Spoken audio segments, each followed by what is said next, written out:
A three, a two, a one. Listen, y'all, welcome to Read This, Read That. Joyanne is having some technical difficulties and we're working that out. She's going to join us. But we have a very special guest that we wanted to bring to you guys today. And her time is limited. So we're just going to go ahead and get started. Joyanne will join shortly. But when y'all see what we're talking about, you're going to know why we had to go ahead and get started and why we wanted this particular guest for this particular show. So coming to the stage is Dr. Raquel Martin. And considering what's going on, I'm going to read her credentials. And you can go ahead and bring her to the stage, Camille. Now, Dr. Raquel Martin is a renowned licensed clinical psychologist who specializes in Black mental health and has a PhD in medical and clinical psychology, a master's in psychology, and a bachelor's in psychology. She completed her postdoctoral fellowship and internship at Johns Hopkins University and has completed 4,000. Correct. 4,000 supervised hours before she could even sit for her licensure exam. Dr. Martin, welcome. Thank you so much for having me. I really appreciate you reaching out. When you said you introduced yourself, I said, I know who you are. What are we doing? Let's not waste this time. I'm a fan of your work, and I never take, it for granted. And I watch you all the time. Even before this controversial situation popped up, I've been a fan of what you've been doing. So I just want to say, I never assume, but so we're here to talk about this controversy involving Cheyenne Bryant. And we've had an opportunity to talk about it on Read This, Read That, but we were like, you know what? There are other things going on. It was always kind of like in queue for us to talk about, and we never really got to it. Yeah. But I have to say, when I read something from someone who was a former client of hers, and we'll talk about that in a moment, it really brought home for me what you've been saying, which is the harm that can be caused in this situation. Now, Joyanne has entered the studio, so she'll be here shortly, but let me set it up. For those who have been living under a rock, Cheyenne Bryant, okay, so a while back, she appeared on, hey, Joyanne. Hello. We introduced Dr. Martin, and we're setting up the conversation, which you know all about Cheyenne Bryant. She went on Joy Button's podcast, and she mentioned there that she doesn't have a therapy license and doesn't want to be bound by the ethical and regulatory standards that requires.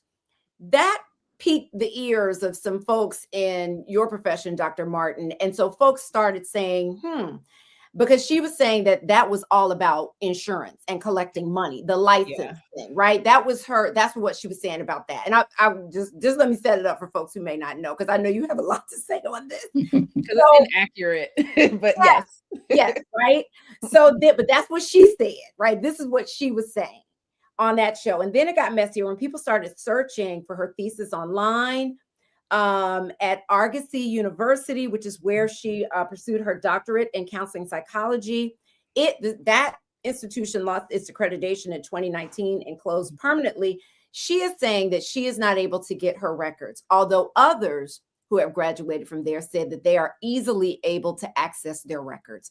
So bottom line is, people started to go online and question whether or not only was she a doctor, but whether or not she was trained to do the kind of work that she was presenting herself to do. Then she backed away from it and said, well, I'm a life coach, right? Then we found out that she has, she's trademarked the word or the name, the title, Dr. Bryant, so that's what people can call her, which is an interesting move to make, to trademark Dr. Bryant.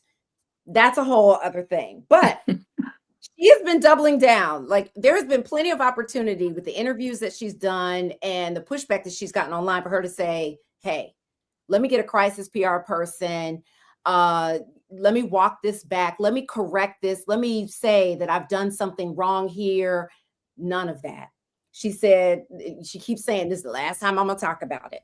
And she says she has multiple degrees and she doesn't have to prove anything to anybody. And she said that her celebrity clients like Nick Cannon and Shannon Sharp are proof enough that her work is effective.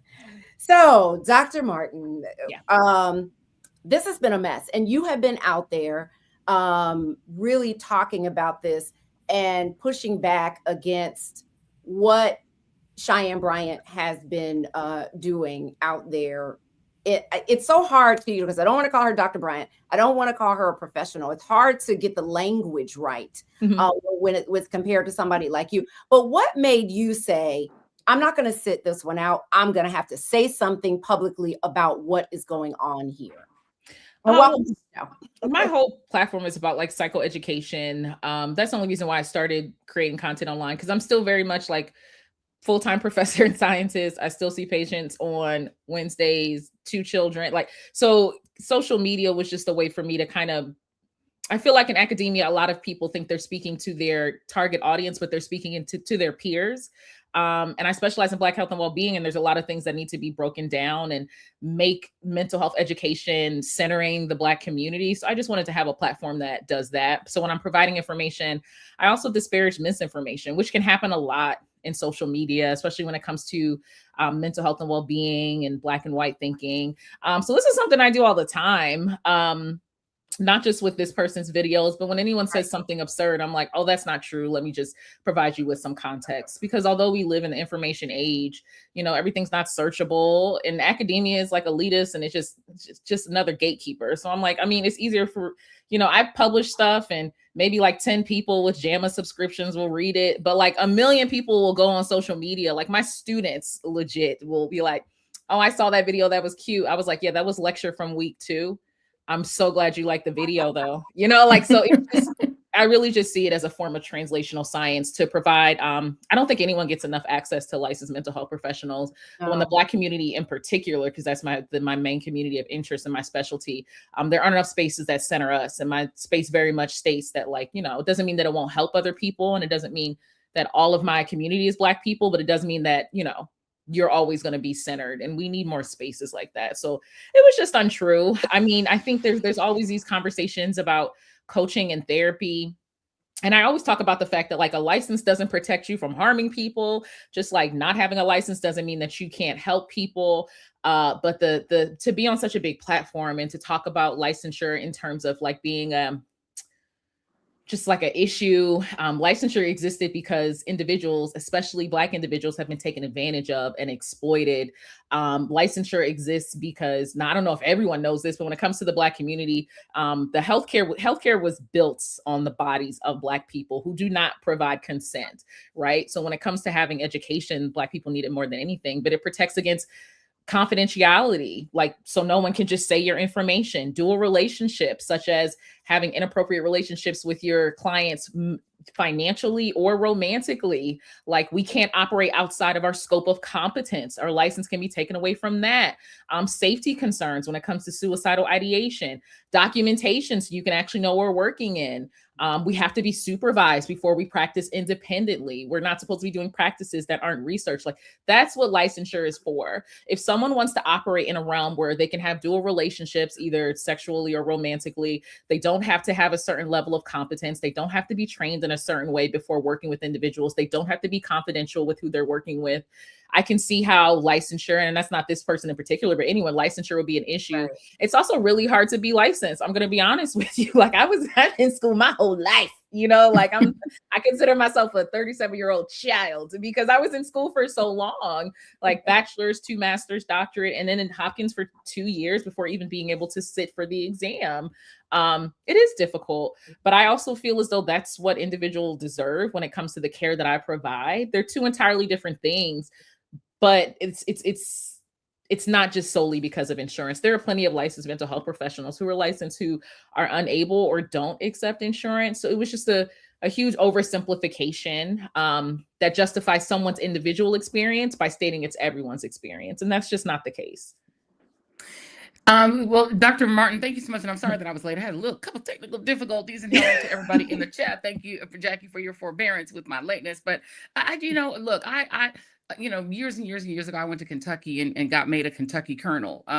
But if I was to go to the military and start trying to command a division and say, well, I'm Yeah. Colonel Reed, people would, laugh me out of the room. Dr. Seuss was called Dr. Seuss, but he wasn't a doctor. Colonel He was a Sanders was racist, called Colonel. but he wasn't He a was a doctor. racist, right? Colonel Sanders, he was not a colonel either. He was the same Yeah. kind of colonel I am. He's a Kentucky colonel, but if he tried to command Yeah. a division, everyone I think understands how dangerous it would be to Yeah. call yourself. If Dr. Seuss tried to operate on you, you'd be like, "Wait a minute, you're not a doctor." You know what I mean? Or Dr. Dre tried to come into the surgery room and like start cutting you up. You'd be like, "Ooh, you're not a doctor." But in this case, can you just talk about what the potential danger of the misinformation of calling yourself doctor and treating people's mental health? Because to me, Yeah. that sounds really frightening of a prospect of people going to someone thinking they are a licensed professional who went through all that you did to get licensed and think that they are bound by all the HIPAA rules. And it turns out that's just a brand name.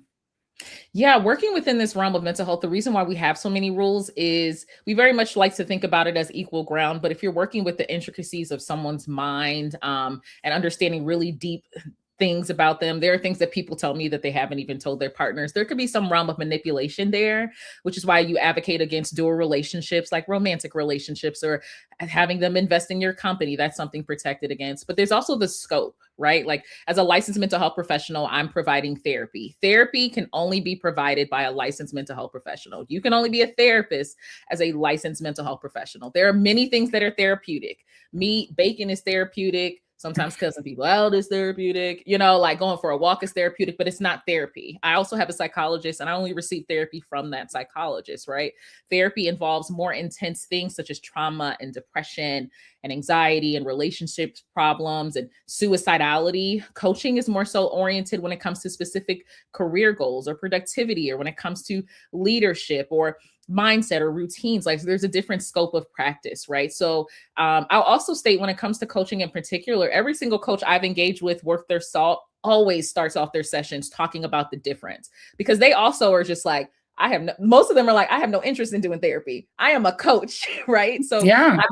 I've never worked with or collaborated with or even had a conversation with a coach that is a credible coach that does not talk about the difference. So you can also put yourself in a dangerous situation going to someone that you think is going to be able to provide you with some relief and care when it comes to your anxiety or depression. And these things can lead to really serious issues, mental health and well-being, impact your relationships.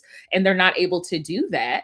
And of course, you're spending money and you're spending time and you're spending energy, and the symptoms can get significantly worse, right? Like, it's important to realize the scope of practice, and anyone who's looking at the difference, because once again, I think coaching and therapy are fantastic. I think anyone will let you know in the beginning what the difference is. And if you get past the limit of their competence, they'll be like, we've gotten to a point where you've expressed some really significant anxiety symptoms, and it seems like you need additional treatment. That goes to therapy. And it doesn't mean I can't work with you on coaching, but it does mean that I've noticed some things that I can't help you with. So it really stops you from getting outside of your depth, right? Like, if I need to get heart surgery, I'm not going to be confused when my pediatrician says, yeah, I'm gonna refer you out, because we're past my scope of practice. So it really stops you from getting harmed and also taken advantage of. And really, it's just being knowledgeable of being taken advantage of as well. Well, I was looking for a comment that was on social media from someone who said that they were, and I struggle with how to phrase this, treated by a client of Cheyenne Bryant's. And this woman said, and I'm paraphrasing because I can't find it. I'll see if I can find it later. But basically, she said she went to her because she was dealing with some very serious issues. And I want to say she was dealing with depression and anxiety and all the things. And she said when she sat down with Cheyenne Bryant, she felt the tools that she needed. She said Cheyenne talked a lot about her own relationships. Now, this is this woman's perspective of of her experience. And she said when she left there, she just didn't feel, as I said, she had the tools that she needed to deal with her situation. And I want you to weigh in on why it's important for us to make sure that the person that we're going to for help when it comes to mental health issues is equipped with what we're going to need. Like, because when I first saw her sitting down with Cam Newton and the way that she handled that situation, the things that she said, doctor was in front of her name. I assumed that she was, online with what you do, correct? Yeah. In my mind. So I'm listening to her, I'm leaning in. I want to, in this conversation, provide some kind of barrier of protection for people out there who are this may turn people off, particularly in the Black community, who already don't want to go to therapy. That's the thing. I always say, man, you know how hard it is for me to convince Black people to go to therapy. I'm like, please don't make my job hard. It is very hard. Okay. And I am like super Black, and they like, right.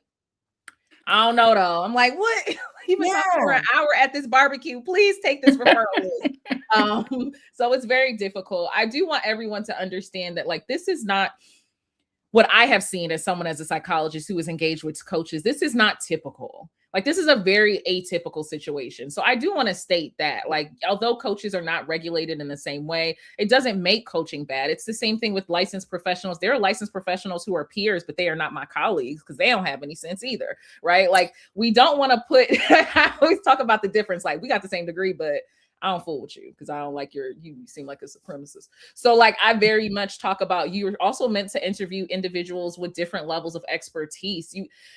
I did a video on this today. Like, there's this whole aspect in social psychology of social proof, and social media really plays on this. When people have more followers and a blue check and they're near famous people, we have this thought process that they must know what they're talking about.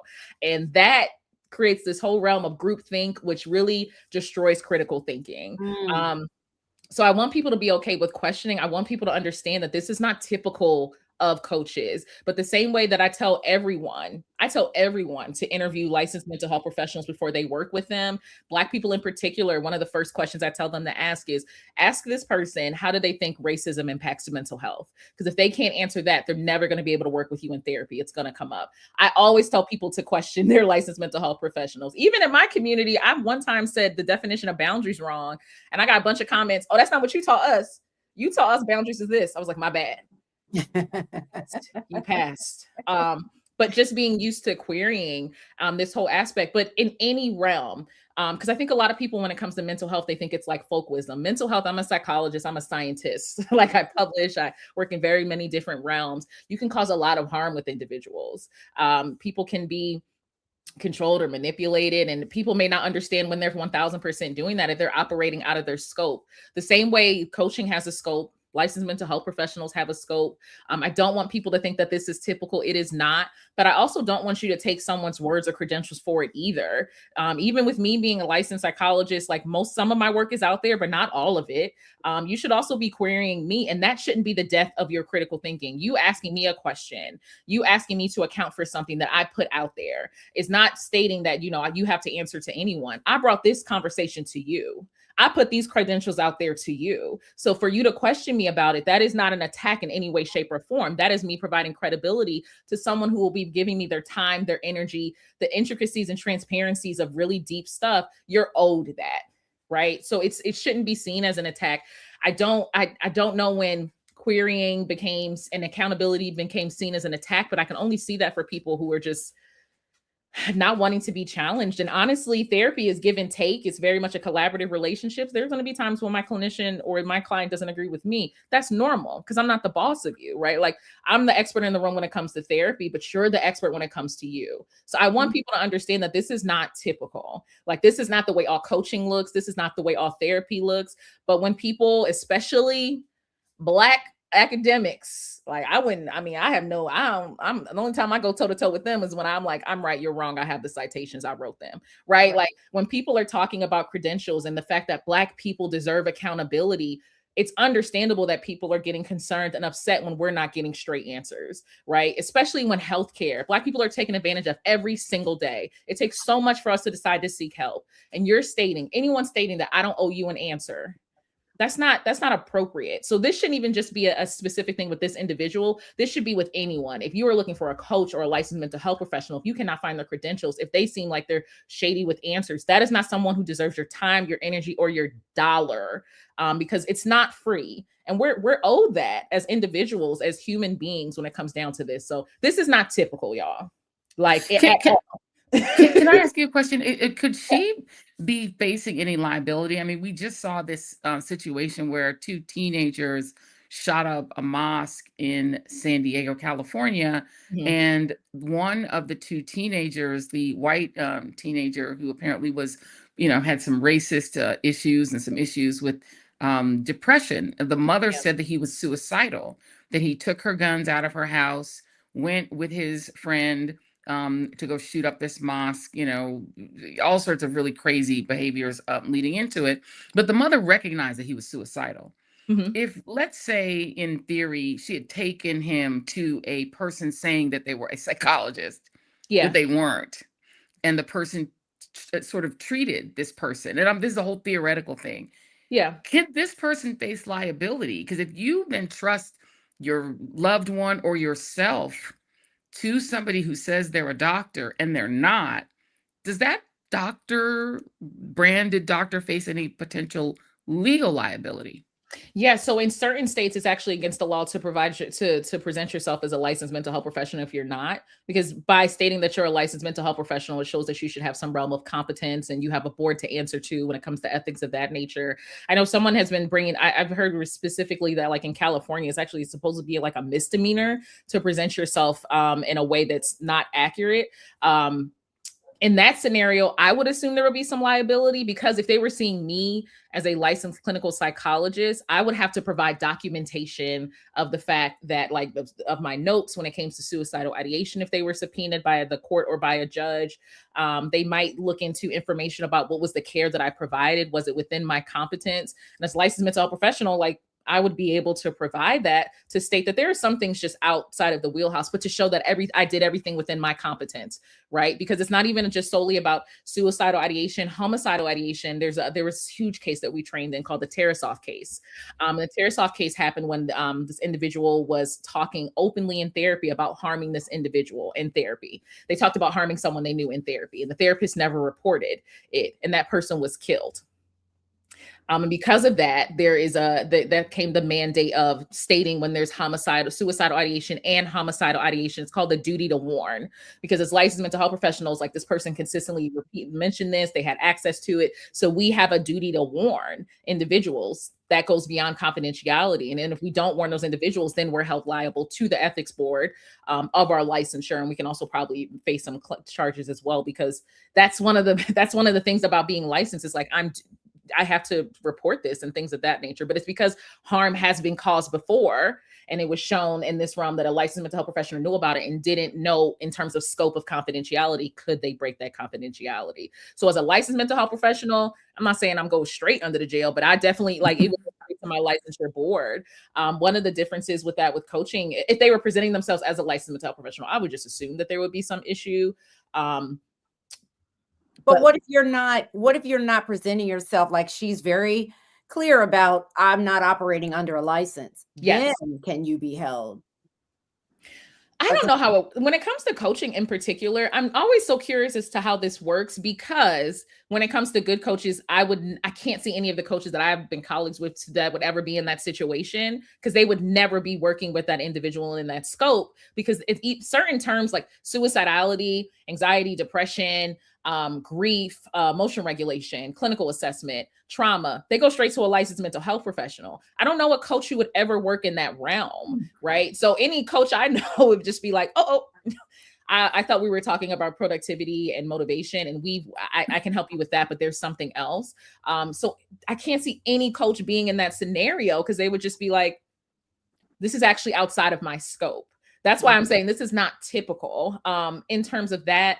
The confidentiality thing is a big thing too. I know there's been a big concern. People have mentioned, like, individuals stating that they don't work in licensure because they want to be more hands-on with their clients.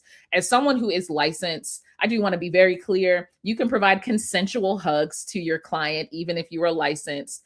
Being more hands-on, I don't know if you mean physically hands-on, because being licensed means that you cannot have a romantic relationship with your clients. You also cannot state who your clients are and violate confidentiality. So if it was really important to you to be working with stars and you had to keep that confidential. You couldn't do that under a license. You couldn't say I worked with Michelle Obama and she told me I did a good job, because under a license, you have to hold confidentiality. So if it is important for you to have some kind of proximity to celebrity to get more clients, or for that to be your brand, working under a license would not be for you, because you do have to be confidential. So when people are saying, well, does having a license mean you can't be more hands-on?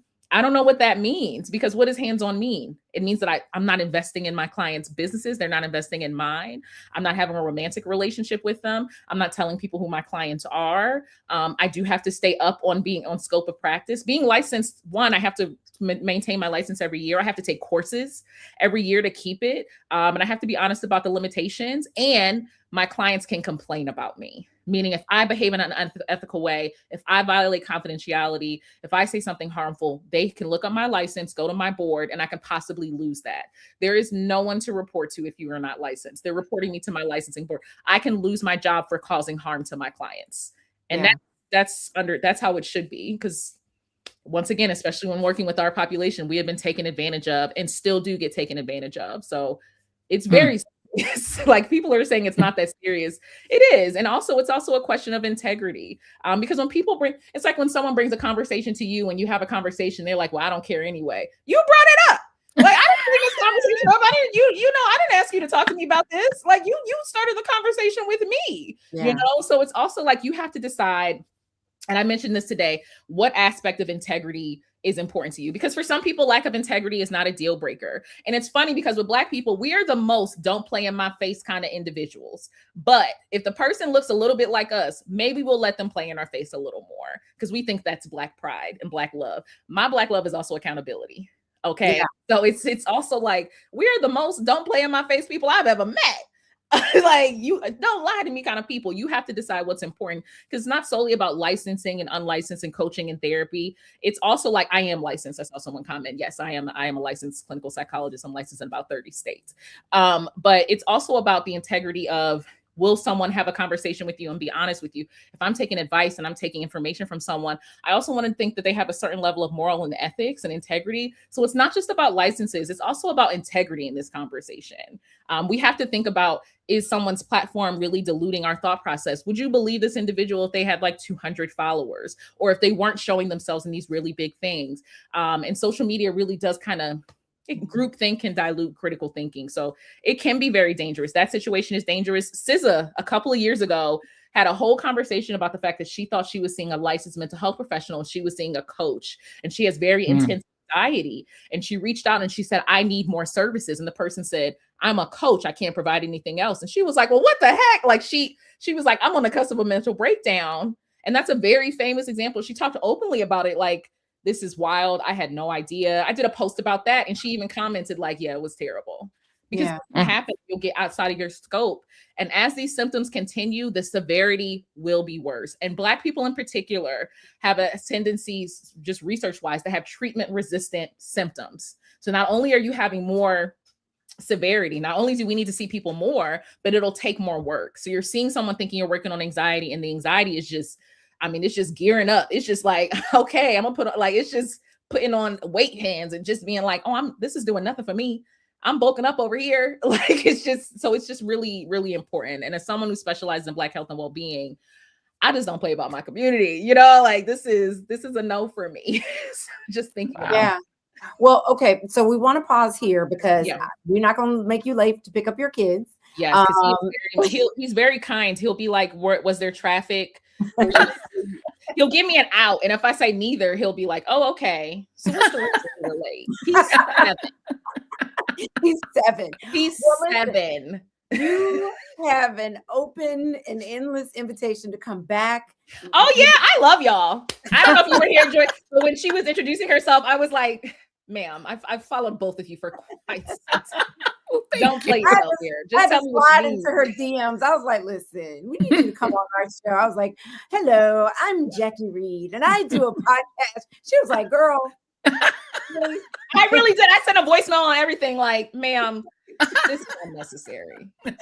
Okay, I love you both. Don't do this to yourself. Don't waste your breath. Tell me what you need. I will mention, somebody mentioned something about the referral of a psychology expert. I will say this. Mhm. If you just simply Google psychology expert, it says someone with a PhD or a PsyD in psychology. So I will put that out there. So if that is not Yeah. confirmed, I would not refer to anyone as a psychology expert. However, psychology expert isn't really a protected term. It's just like anything. I could be a crochet Yeah. expert just because I can make a blanket in a day. It's not a thing, you know, like the only things that are very protected are licensed mental health professionals and individuals who aren't, when it comes down to that. So, but if you Google it, because I've never heard the term before, honestly, before this scenario, none of us have, we refer to ourselves by our titles because we earned them, right? But none of us have, it typically says someone with a PhD or a PsyD in psychology. So if this person doesn't have that, I can't see referring to myself as that. But it's also not a big thing because it's not a legal term. It's just a word. My mom is probably like a pound cake expert for making them. It's not a thing. We love you, Dr. Bryant. Oh my God. Come back anytime, cousin. Woo. Yes, Made it yes, we plain. love Go you. get your Okay, baby. well, Thank please you. come get your baby, but come back. We'll Invite me back. Listen, you ain't got to threaten me with a good time. I ain't got no problem. Bye. bye. Thank you. Listen. We love her. Yes. So just to set the room, for those of you all who joined the live late, gave her Including full me. credentials, including you. We gave her full credentials in the beginning. So you can go back and check. She is very well credentialed. Dr. Martin, Dr. Raquel Martin. We love her. Joanne. Oh, welcome. and getting a PhD. Thank you. And getting a PhD is something. My mama had a PhD. And when she got her PhD, that lady worked a full-time 2 jobs Yeah. and was teaching at the college where she got her PhD. When she was so proud when she walked and got her little certificate. So we just started calling her Doc. But she was calling herself doctor because she had a literal PhD. And I know, just having lived with the woman, how much work it takes to get a doctorate. You just can't call yourself doctor without having done it. I mean, there was somebody in the chat that was saying, "Come on, Captain Crunch." Could Captain Crunch have commanded, he was a our captain. Iran He was military operation? Captain Crunch was a captain. No, I'm teasing. Oh, he was a captain on the box. That's true. No, but my thing is, you can call Dr. J calls himself Dr. You can, and everybody refers to him as Dr. J because of him being so effective in his basketball career. So I don't know why they or call Dr. Dre in hip hop, but Dr. Dre and Dr. J ain't trying to treat nobody psychologically. But here's the difference though. With this woman, with her calling herself Dr. Bryant and working in the field in that of field, health, exactly. That's what I'm saying. Field creates this idea that she's an expert in this field. Dr. Dre ain't out there trying to say, let me help you with that depression. Right. That's what I'm saying. Dr. J is not in a surgical room saying, "I'm Dr. J. No, and I'm but now going to treat you." Right, but she's working. She's not playing basketball and saying, exactly right. "Call me Doctor This." She's not making music and saying, "Call me Doctor This." She's working in the mental health field. In the mental health field, where you could actually, you could damage people. Make a mistake to think that this woman, as I did, as so many people did, is a PhD doctor in this field, has done the work to earn a license, has done the work to earn a doctorate, and is an expert when it comes to mental health. Yeah. It's not the brand name. It's that she's doing it in the field where people presume it makes her expert in that thing. And the thing that's so crazy. And also, and I loved what Dr. Martin said, that because she's treating celebrities, she's going to attract lots of other clients that are going to be like, "Oh my God, Cam Newton trusts her. I want to call that lady." You're going to get clients based on them watching you publicly counseling famous people. And it's a way that you're now growing your business. Now people are literally putting their little fragile mental health in your hands simply because you're the doctor that's dealing with famous people. It's double dangerous what she's doing. And so for her to be like, "I'm not answering no more questions." Oh no, baby, you got to answer some questions, because people are trusting you based on not just you calling yourself a doctor, but the proximity to celebrities. It's like people trusting Trump to be president because he's famous. People really will think that fame means expertise. Fame equals expertise because he's on The Apprentice pretending to be a successful businessman. People literally believed that he could run America like he was running his business. His business was that he was an employee of NBC doing a TV show. Yeah. He wasn't a mogul. He had failed at business, but people were so convinced by his celebrity that even some black folks are willing to give him control of the CIA, the FBI, the NSA, and the military, the Well, drones. being a celebrity and having access to celebrities is a credential that so many people unfortunately respect, right? Or they Yes. turn it into a credential. If she's hanging out with this person or he's hanging out with that person, that access must mean, so let me get next to that person. Or even Yes. we put too much credit with the with how much celebrities can help us with what we're doing. I can't tell you how many people who are teachers or lawyers or do so many, and they're like, oh, if I could just meet Oprah, then I can elevate this Yes. way, or oh, if Yes. I could just get next to Michelle Obama. Like they want that Come access on. to help them elevate. And just because you get that access doesn't mean that you're going to be able to elevate. And so, but I've seen so many people just spend so much time and energy into chasing celebrities, and instead of just doing the work and To, meeting to that people organically. to that point, Jackie, I can tell you, having worked on the Obama campaign, I promise you, this was part of their Mhm. strategy because they understood the psychology of people.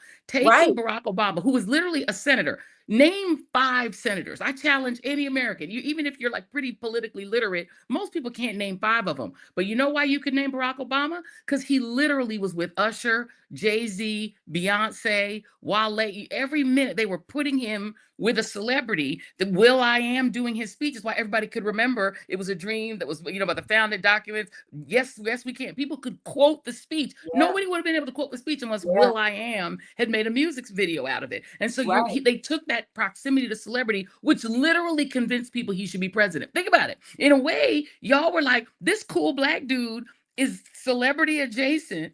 He's famous, and that to the point where the other side, the John McCain campaign, was trying to mock him for being a celebrity. They didn't even understand they were actually helping him, because the more people thought of Barack Obama as a celebrity, the more that they thought he should be president. I promise you, Trump is president because he's a celebrity. And people are like, well, Oh, he's famous, he's rich, he's on this TV show where he's pretending to be a mogul. Look at his plane. He didn't even own that plane. He didn't own any of it. His old boardroom was all falling apart, but they dressed it up with the set designers, and they were like, this guy must know how to run the country. Because unfortunately, that's how people think. This lady is literally, people are trusting her with their fragile mental health because she's next to Cam Newton. That's and Nick Cannon terrifying. and Sharon And Nick Sanders Scott Cannon. and so many others, and Jeezy and this person and that person. It really is unfortunate. And the thing that bothers me too, aside from the people who out there who went to her as a client or however you want to describe it, and are now feeling duped or didn't get what they actually needed before they found out all of these details about her, the doubling down from her of the Yes. I don't have to prove anything. To me, girl, hire a crisis PR person, Girl, back it up, yesterday. apologize, say, you know what, I Apologize. messed up. This is what I meant. Fall on the sword, correct it. But no, she's just like, I don't owe nobody no explanation except God. And you know what I mean? I don't have to prove anything, but it's like people are Yes, you do. every day it just gets worse and worse for her as far as Yeah. what these credentials that she is saying that she has, and the lack of proof of those credentials. I mean, the PR team she has, or if she has one, Doc Nation, I don't know what she calls her people, the Doc Squad. That's what she The calls them. Doc Squad. She's The Doc even in the Squad. name of her fan base, she's tripling down that she's a doctor. But again, she's a doctor like Dr. Seuss, Dr. Dre, and Dr. J, not like a doctor. So it's like Girl. she should have said from the beginning, look, it's like me saying I'm Colonel Reed. Technically, I'm Colonel Reed. But if you try to let me command the military to go invade Iran, we gonna lose even worse than we're losing now. I'm not a military genius, but I am a Kentucky colonel. Like, people don't understand that. It's like, oh my God, it's so dangerous what she's doing. But the fact that she won't back down and just admit that, and So the minimum you could do to show that at least you're on the up and up is show us your academic credentials. This is not what they did to Obama, where they were like, show us your Harvard thesis. Like, that's some bullshit. Y'all just didn't want to die because the man went to Harvard. You're jealous. In this case, you're treating people. So you should show us your academic credentials. If you kind of went and, even if you didn't finish your PhD, my sister started her PhD, didn't finish it at Brown. She's not going to go ahead and call herself a doctor, but she could show you all the coursework she did toward getting her PhD. But it's like, can this lady not show us anything, any credential at all? Did she go to any college? Like, maybe she made it all up. That's what's so scary to me. And I think the thing about it is that the potential, God forbid one of these celebrities got really mentally ill and was really in trouble, really in real trouble. She could be sued for that. She's treating people. Not if they understand, like Dr. Martin was saying. That's why I was asking about the license. If she doesn't present herself, she may not be able to be sued. But it all depends. I mean, I don't know the law when it comes to that, but it's just like, girl, just like she could have salvaged this when it first started. She could have really salvaged this with the right PR plan, going and doing a sit down interview, explaining, this is, I presented myself, I messed up, but I really enjoy my work. Here's some people that I worked with that enjoy it. I'm going to clean this all up. I didn't do this. I don't have these credentials. Here's what I do have. But the way that she is just kind of like, oh, y'all know, this is the last time I'm going to talk about it. I just don't understand that energy. I kind of do, though. You know why it is? Her whole living is based on this brand. Literally, she's seeing it up. But this is the thing. She's seeing her financial future collapsing in front of her, and she's panicking, right? She actually needs a psychologist. To be honest with you, what we need here is not a PR firm. She needs a psychologist or a psychiatrist, because what's happening is you can see that she's digging in because she's panicking, because she's seeing her whole thing she's built, this whole financial fortress she's built, crumbling, because it's all based on this myth that she's a doctor and that she can treat people and that she's treating celebrities and then all the other ancillary clients she gets from it. That's all going to go away. And I think she's scared. So I think she also first needs to get some therapy. She needs to go and talk to a doctor. Maybe our guest that was just on need to treat that lady, because she needs to talk to a doctor. And then she needs to talk to a professional, because she's in trouble, I think, mentally. Because if you can't admit, you busted, sis. It's like, I don't know what to tell you. You can't treat nobody else. And if you're, I mean, that's an excellent point. I mean, I wonder, because you heard Dr. Martin say, because most therapists who are licensed, they have to go to therapy themselves. One of the things that they are required to do is to go to therapy to make sure that their mental health is in check. The way that she's moving, the way that I see it, she's making one bad decision after another, which speaks to her mental health.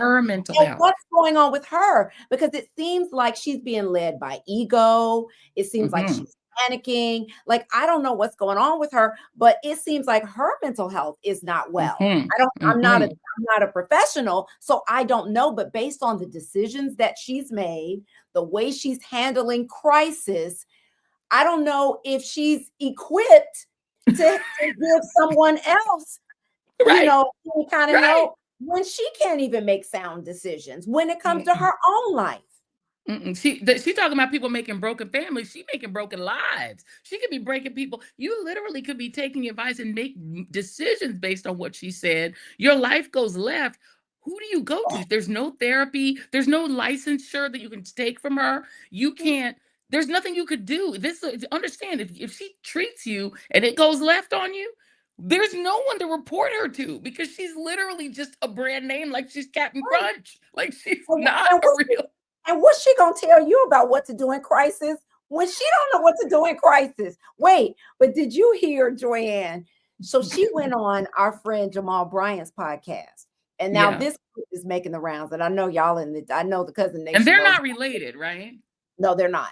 But not at all. Not that I know of. But what she said on that show was, and I'm paraphrasing, so y'all tell me if I get this wrong, because I know y'all know about it, that when you're dating, man and a woman, one thing that you all can do together is get naked and take a bath together. But if you're disciplined, you don't have to have sex.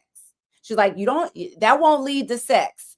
One of the activities that you can do, and again, I'm paraphrasing, is get in the bathtub together naked with somebody that you are sexually attracted to and dating, getting to know. But she said, you don't have to have sex. And Jamal was like, okay, no. He was like, don't take that advice. Men, don't do this. Don't take your clothes off. Because he was like, get in there with your clothes on. She said, no. This shows that you have discipline. If you can get in the bathtub naked with somebody that you're attracted to, y'all attracted to each other, but don't have sex. Like, she's suggesting this activity. I just say the signs were there, y'all. Go ahead. You in the front. Thank you. I think this would be one way to find out if your man is gay. Because if you get in the bathtub naked with him, and he's just like, I think I'm ready to go to sleep now. This was fun. He's gay. So if you think if you suspect that possibly the man that you're attracted to and interested is maybe not playing on your team and he's playing on the other team, yeah, you might want to try this. And I'm not a doctor, so don't take this as therapeutic advice. I'm just saying. Well, why would you even suggest this? Why would she's not a doctor. She don't know shit. She's not a doctor. Just think on. She's not a doctor. Are y'all listening? Wait, is this thing on? I don't know. Don't take no advice from that lady. Get out your crystal ball. So, Joanne, where do you see this going? Because she clearly is. I don't know what it's going to take for her to be like, okay, y'all. I'll tell you where it's going. I actually can predict this, and I'm not predicting this based on being a clinician. I'm predicting this based on being in this business for a really long time. I think what happens finally is that she sells this story to a crafty publisher, and this becomes both a book in which she sort of turns this scam into a next opportunity, because she's obviously very entrepreneurial, and then this becomes either a Tubi movie or an Amazon movie, or it's going to be a Lifetime movie. Like if I was advising her right now, that's where I would go, is take this whole thing, like the Talented Mr. Ripley. If you guys have seen the Talented Mr. Ripley, right? This is like the Talented Dr. Bryant. And you take this whole scam, you back yourself out of it, and you create a new financial opportunity by selling the story of your scam and profit off of your scam. It's like the people who used to be like, remember the Asian guy who used to do the commercial? Look at me, I'm on a yacht. How can you also have a yacht? The answer was, it was a scam, and he gets you to buy this thing, and now he's got a yacht. Surprise, right? The whole thing was, the commercial was the scam. That's what she needed to do. She needed to sell her scam story, honey, and make it into a Tubi movie and get that. What's the name of the movie? What's the name of the book? Doctor Who?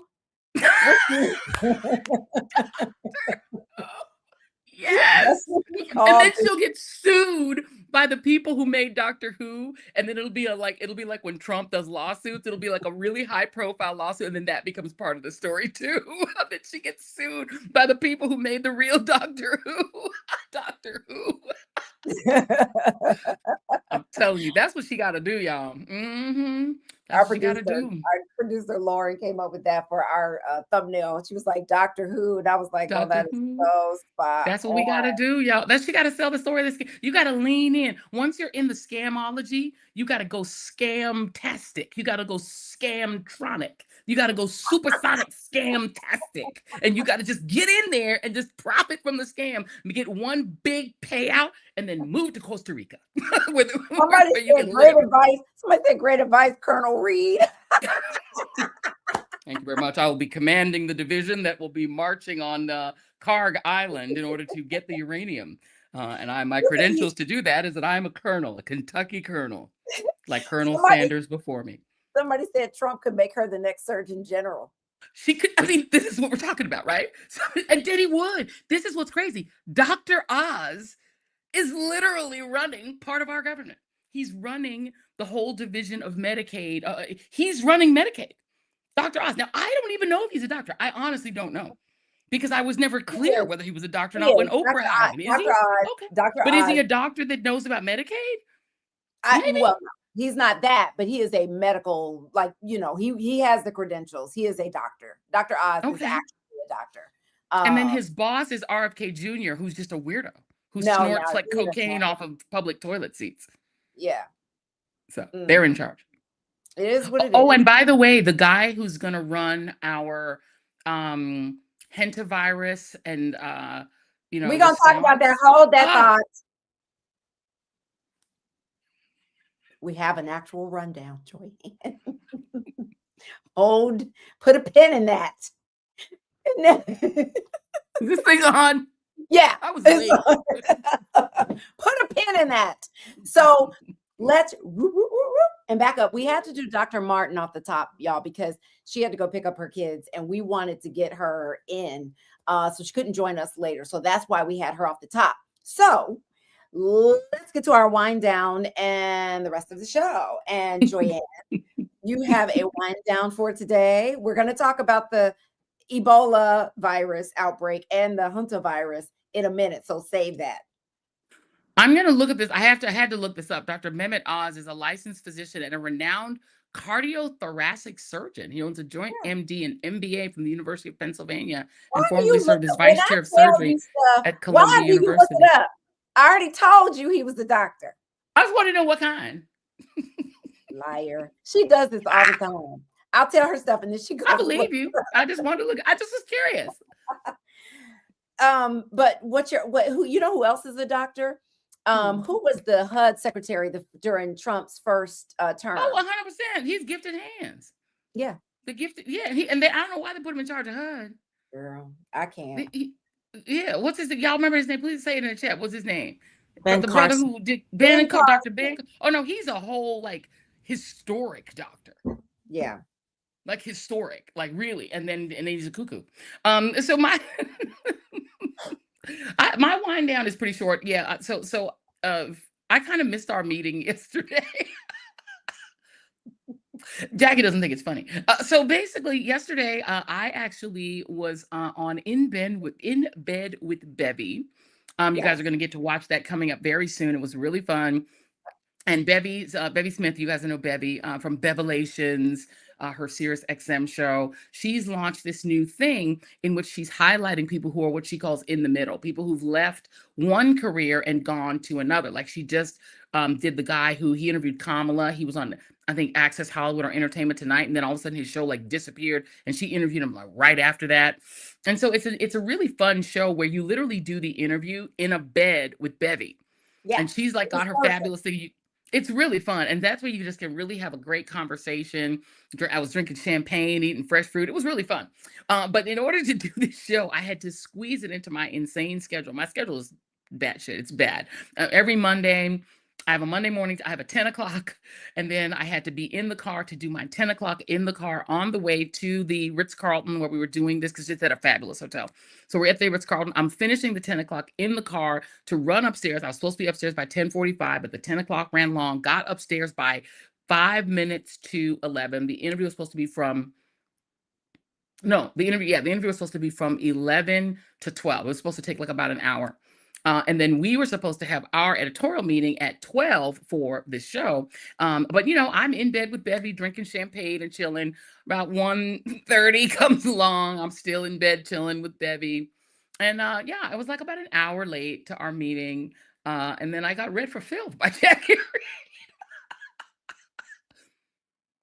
When did you first? Sorry, editorial board.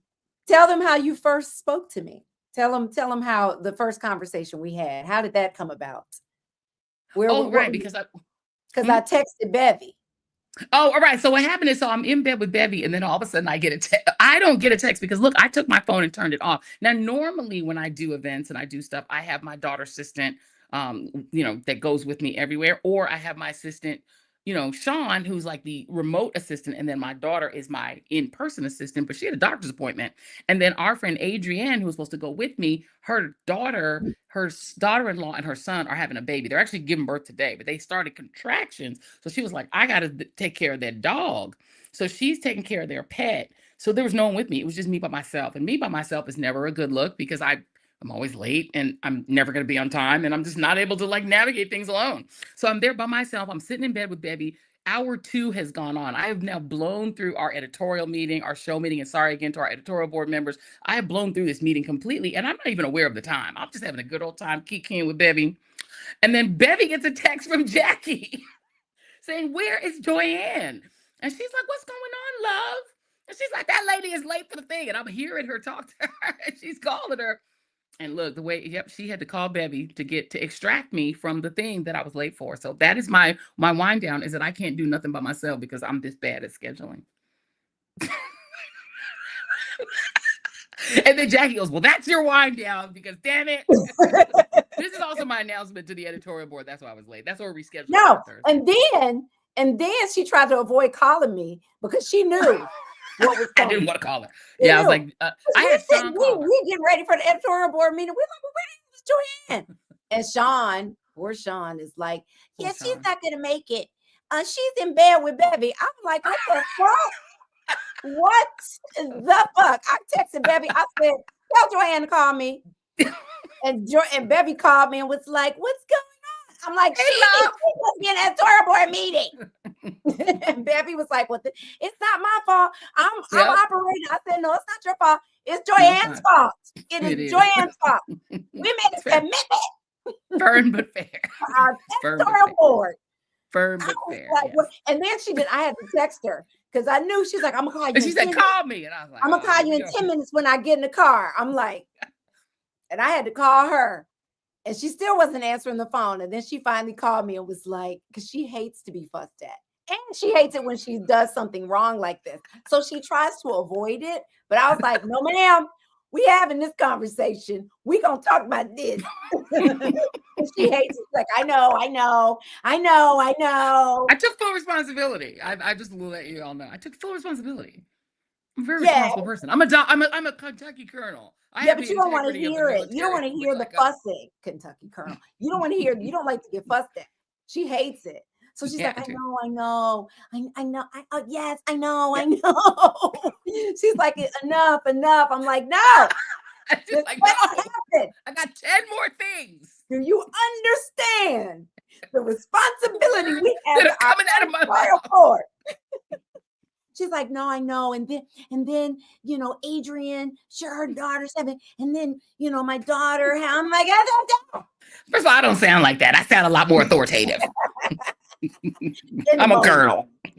I'm a Kentucky colonel, damn it. Give me some dignity. my fake voice. Make my first big voice sound with that's military authority shit. But yes, that is our wind down. Yeah, I was getting all that. Yeah, my daughter, blah, blah, blah. What's that got to do with the price of tea? It was crazy. Monday was crazy. My life is crazy. It's not about the chocolates. No. What's your wind down, Jackie Reed? And I already drank my drink. I was drinking some what are you drinking? Tea. I was drinking some tea that was some Thai tea with lychees, but I'm down to just the lychees now. I drank it all. My message to you said, no, you sound like that. I'm sorry, I interrupted. Oh, wow. They said my message said, no, I do sound like that. Damn. You sound like that. Yeah.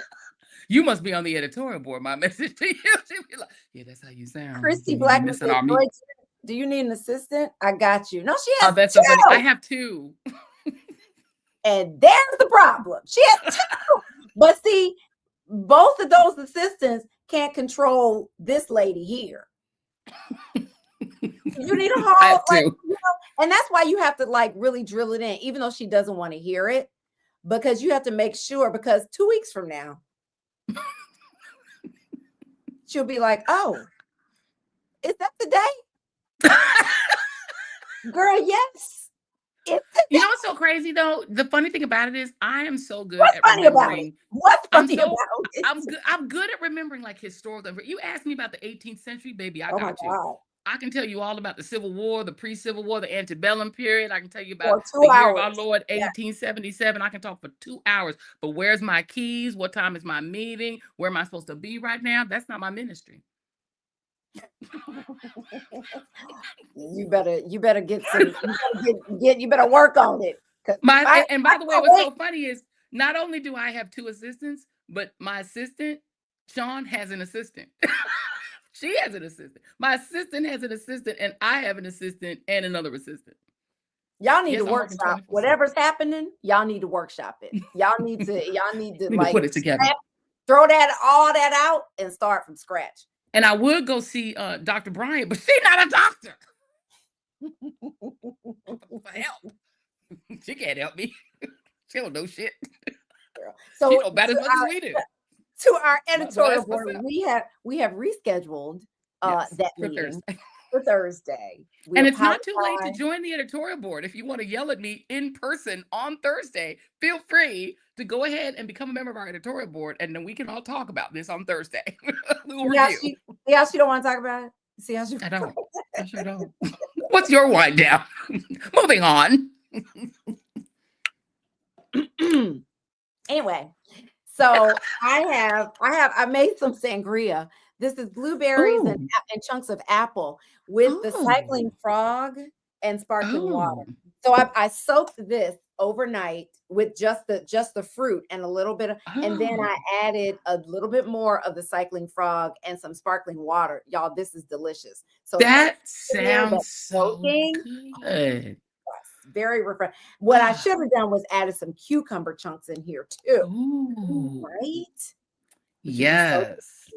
Mm. I love this idea. Oh, if you love to drink, at what's the name of there's a steakhouse that takes a pineapple and they pour vodka in it and they put it in there and they let it soak for a month. Remember we used to go and have it at Del Frisco's. Mm-hmm. Del Frisco's does it, and they call it the VIP. It's literally a pineapple that sits in a vat of vodka for a month, and then they siphon off that delicious, and it's just like the most delicious thing ever. I love a soak. We did that in college. Soaked fruit in vodka. Mm. I mean, it was very delicious. But this is non-alcoholic for those of you who want. Cycling frog. This is the wild cherry. It does have THC in it, but y'all, this is delicious. And I mean, you can. Some pineapple would be good in here too. Ooh, but I yes. Cucumbers in there to give it just a clean, kind of refreshing taste. That sounds good. I can eat all that fruit. Okay, so my wind down. Okay. Yes. Is that I am in dog diarrhea hell. And I say, but this is a kind of a PSA. And this is for anybody, because the internet is full of wonderful animal pet stories, dog stories, cat stories. It's a love fest, right? And it can make you say, oh, I want to get a dog, or oh, I want to get a cat. Yeah. If you're not an animal lover, you're like, you know what, because I have a girlfriend now who is not an animal lover, allergic to dogs on top of that, who is literally thinking about getting a dog. And I keep telling her, this is not for you. So I'm in diarrhea hell. So Bernie, my medium-sized dog, my love bug, he's been having some diarrhea. And usually, and it's not, when you have animals, you deal with this often. So he's had some diarrhea. So I'm like, okay, what you do is you don't feed him for 24 hours. And then you give him, a very bland diet, rice. You do like white rice. White rice, chicken breast, chicken broth. Pumpkin. You can do vegetable broth, pumpkin, all those things, right? So I'm an expert. I know what I'm doing. So we're dealing with that. Then, he has the hip issue. And we had a recent re-injury of that. So I had to take him back to his physical therapist. Shut up. Had to take him back to his physical therapist. And who's a real doctor. Who's a real doctor. And they put him on an anti-inflammatory, which they said would cause diarrhea. And I said, okay, now he already is dealing with some diarrhea. We're in the middle of something. They were like, the person that I told us to went and checked with the doctor. The doctor said, go ahead and try it anyway. But if it gets worse, stop. Baby, I gave him one of those pills. When I tell you he could not stop pooping, I mean, it was everywhere. So I have these pills that I give him that I got from the doctor that will kind of, clog it up. So it's when your dog has diarrhea, they have these great pills that'll help, clear it up. So Why I don't you gave give him it Pepto-Bismol? girl. That's a weird, when the dog has diarrhea, give it Pepto. Who said that? Jason. Your husband. That's what we do. The non-vet. No, you should not do that because it has peppermint in it. And I don't know if dogs have there are ingredients in Pepto-Bismol that may not work well. I mean, with the dog, don't do that. Anybody listening at home, do not do that. Please don't do that. I'm not a doctor, and I never claimed to be. I'm just a colonel. So anyway, I gave him these pills and he was constipated for 2 days. So then I was like, okay, you can give them coconut oil and that'll, if they're constipated, it'll loosen it up. So I give them the coconut oil. That made things bad again. So I've been going back and forth between constipation. He has and IBS. Girl, but then my little dog, Oscar, also got diarrhea. Then they were both vomiting. And I was like, okay. So finally, I went to the vet this morning and they were like, okay, stop everything you're doing. They gave me more of the diarrhea pills. They're like, give him this, give him an antibiotic because his innards are probably all inflamed and, we need to clear all that up. So he's got the medicine. And his poop is being tested to see if there's some kind of virus in there, because the fact that the other dog is also vomiting Right. and all that, girl, it's the whole thing. But I say all this to say, not only has it been a stressful week, and I still made it to the editorial board meeting on time, but that's neither here nor there. It's neither here nor there. You see how she stuck that in there? That's neither here nor there. You see what she did? You saw what she did, right? This is her wind down. This ain't even my wind down no more. My wind down been done. That's neither here nor there. Forget I said it. Forget I said it. Come here, which way is that lady? Whichever side she's on right now. Forget I said that. Poo, poo, poo. Neither here nor there. Go on. Tell your wind down. But I say this to say, in my colonel voice. As a PSA, please, I say to people often, dogs are cute, animals are cute, but it is a lot of work to deal. If you are not willing to put in the work, if you're willing to get rid of a dog or a cat because they're dealing with what I've been telling you about, because a lot of people will return animals to a shelter or wherever they bought them from, which I hope people aren't doing. Because or Christy Nome shot him in the head. She shot him in the head because he wouldn't mind. It is a job. And anybody thinking about, oh, my kid wants a dog or a cat, that's going to be your responsibility.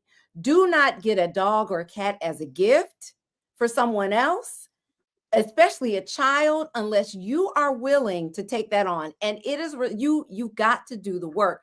I will sit up all night with my animals because that's how much I love them. And it has been a journey, child. This dog has been pooping everywhere. And he is he's great with being housebroken, and he feels so bad when he poops in the house. Baby, I've been cleaning up poop everywhere. It has been taking pictures of poop, showing people. It's been a whole thing.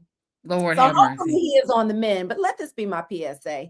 If you are not, you're the kind of person that if there's some act of Mother Nature, like a hurricane is coming or something, you have to evacuate. If you're the kind of person that would leave that pet behind, do not get a pet. If you're the kind of person that if you get into a new relationship and the person you're in a relationship doesn't like dogs or cats or is allergic to dogs or cats, don't get it in the first place. You're not the person to do this because it's a commitment. And baby, I have been tested. This week. And I'm committed, and I still love my dogs. I wouldn't have it any other way. But people who have animals and really love them, should he be in a crate? No. I'm not a big fan. That's me. I'm not a big fan of putting animals in crates because if they need, like with him having the diarrhea, he's got to go and he's got to go. And if they're in a crate, they don't want to poop in such a confined, like a tight, they don't want to poop and sleep and eat in the same place. So putting them in a crate when they have diarrhea is a very bad idea. You just got to, take them out a lot and figure it out. It's a lot of work. But these are the things that you have to be a committed parent. And again, I say all this to say, if you are not willing to be a committed parent in the good times and the bad times, please don't get a pet. This is how pets end up in shelters or on the side of the road, abandoned. Because people just are not ready for the responsibility. It's like having a toddler for the rest of their lives. It's like a toddler that never grows up. And look, I made the Never go mistake and of can't speak. No, some people train them to do the little button. I tried to teach Nala to do the Does button. that work? It didn't work because she's scared of the button. She's scared of her own shadow. And look, I'm the person that made the mistake of getting, Nala is really not my dog. Nala is Jason's dog. I bought that dog, didn't buy it. I got her, it was a rescue dog, got her as a gift for Jason. And you know whose dog that is? Mine. Because She you shouldn't have follows me any dog. everywhere. That's your dog. That's my dog. She because when we went to pick her up, the lady handed her to me. And so she bonded right with me and was like, that's my mama. And she'll hang out with Jason when I'm not there. She's fine with it because I'm in New York right now. When I go home, she forgets he exists. And then she found me in the bathroom, in the shower. She's looking up. I'm taking a shower. Like, you need me? I'm here. I don't know if you need anything, but I'm just letting you know I'm here for you. No, that's my dog. So you Yeah, had to really, you literally have to be, you can't get a dog as a pet for someone else. It just doesn't work. It's a lot of Mm-mm. work. They are cute when they're little, and it's Yeah. great when you first get them. Those are, that Mhm. honeymoon phase. But, baby, if it's a storm outside, Bernie, I got to take them out for a walk. You know what I mean? If they get sick, you got to take them to the vet. You have to be And it's responsible. expensive. It can be very expensive. That's our That's a cheap. whole other thing, child. That's our That's a not whole cheap, other thing. honey. Yeah. They are So expensive. that is my little wind down. It's a good PSA. I'm telling you, when Yeah. Mr. Isis passed, his final medical bills were about $4,000 because we decided to go ahead and do extraordinary measures trying to save his little life, and we were letting him do all the things. And that pet insurance only covered a little bit of it. It didn't even cover all of it. It covers a little bit, but that thing was like $4,000, honey. It's expensive. Yeah. Turbo too. His final bills, thousands. Oh It's yeah. expensive. That's when it gets expensive in the end. It's a Mhm. lot. But Yeah. y'all, if somebody out there was thinking about getting a dog or a cat, don't do it Don't unless do you it. are willing to be committed. Yeah. And there are too many that end up in shelters. That's why there's so many dogs in shelters, because people get them and then they Right. realize they can't handle it and they throw them in the shelter. And then that's why there's so many dogs, sitting up in Yeah. the shelter. Yeah. Mm-hmm. And It's a I commitment. don't know why my dogs are sick. I don't know what's going on. And so we're trying to figure that out, but It's I'm work. committed to making them better. I had to get medication for them, all the things. I got to go get all this different type of food. So it's a whole thing. Mm. But Said, be child, committed, Nala's the child. Be last of her committed. line, honey. That's it. After her, I'm like, I'm done. I'm getting out the business.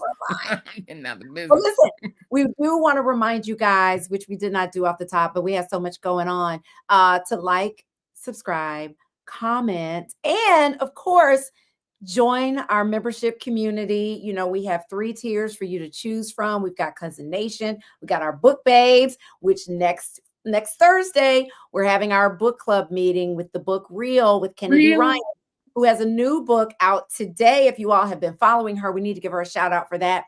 And that book that's out today will be our book for the month of June. So we're doing a back-to-back with Kennedy Ryan. So you can join our book babes, or our editorial board is our highest tier as far as paying. But check them out, you guys. We have so much fun, when we can both be here for our editorial. That's twice. Y'all, yeah, okay. I'm just y'all. That's Keep the it last real. one. That is the That was last not the one. No, it wasn't. It wasn't. But I know. in Somebody said I'm gonna join the editorial board. Karen Stoops said she's gonna join. She said it in all caps. That means she gonna come for me on Thursday. Karen's coming for me. Bring it. She bringing it. Come on. I can tell you It ain't something. for the show walk. It ain't for the show walk. You're walking over. You're lipping back. You're walking over. You're lipping back. So Thad said the pettiness of it all. Okay, thank you. I'm like, somebody take up for me over Patty. here. This lady coming after me. When I tell you, poor Bevy was like, "Hey, it's not on me." She's like, "That's not my problem. That's a you Debbie problem. and I go I didn't do it." way back. I couldn't text her fast enough. I was like, "Where is she?" That's the comment. I was in bed No. with Bevy. But I do want to say this about the editorial board. One Yeah. of the things that we're trying to work out is how to, during those meetings on Monday, have some of you all join us on camera and be a part of Yeah. the meeting on camera. So we're trying to figure it out, trying to figure out what's the criteria to decide who's going to do that. So you definitely want to get in on this, because right now the editorial board is not only helping us with what we're going to do in the show, but also we're looking at our logo. Joanna and I actually had a meeting today to look at how that's progressing. We show that early to the editorial board to help us along, and we have some great updates to share in the next editorial board meeting on Thursday. Yes, we're excited. We now want to make sure that we get you guys some shit you need to know, in addition to, oh, a new member right there. Hey, Gifted Chick 7, welcome to the Cousin Nation.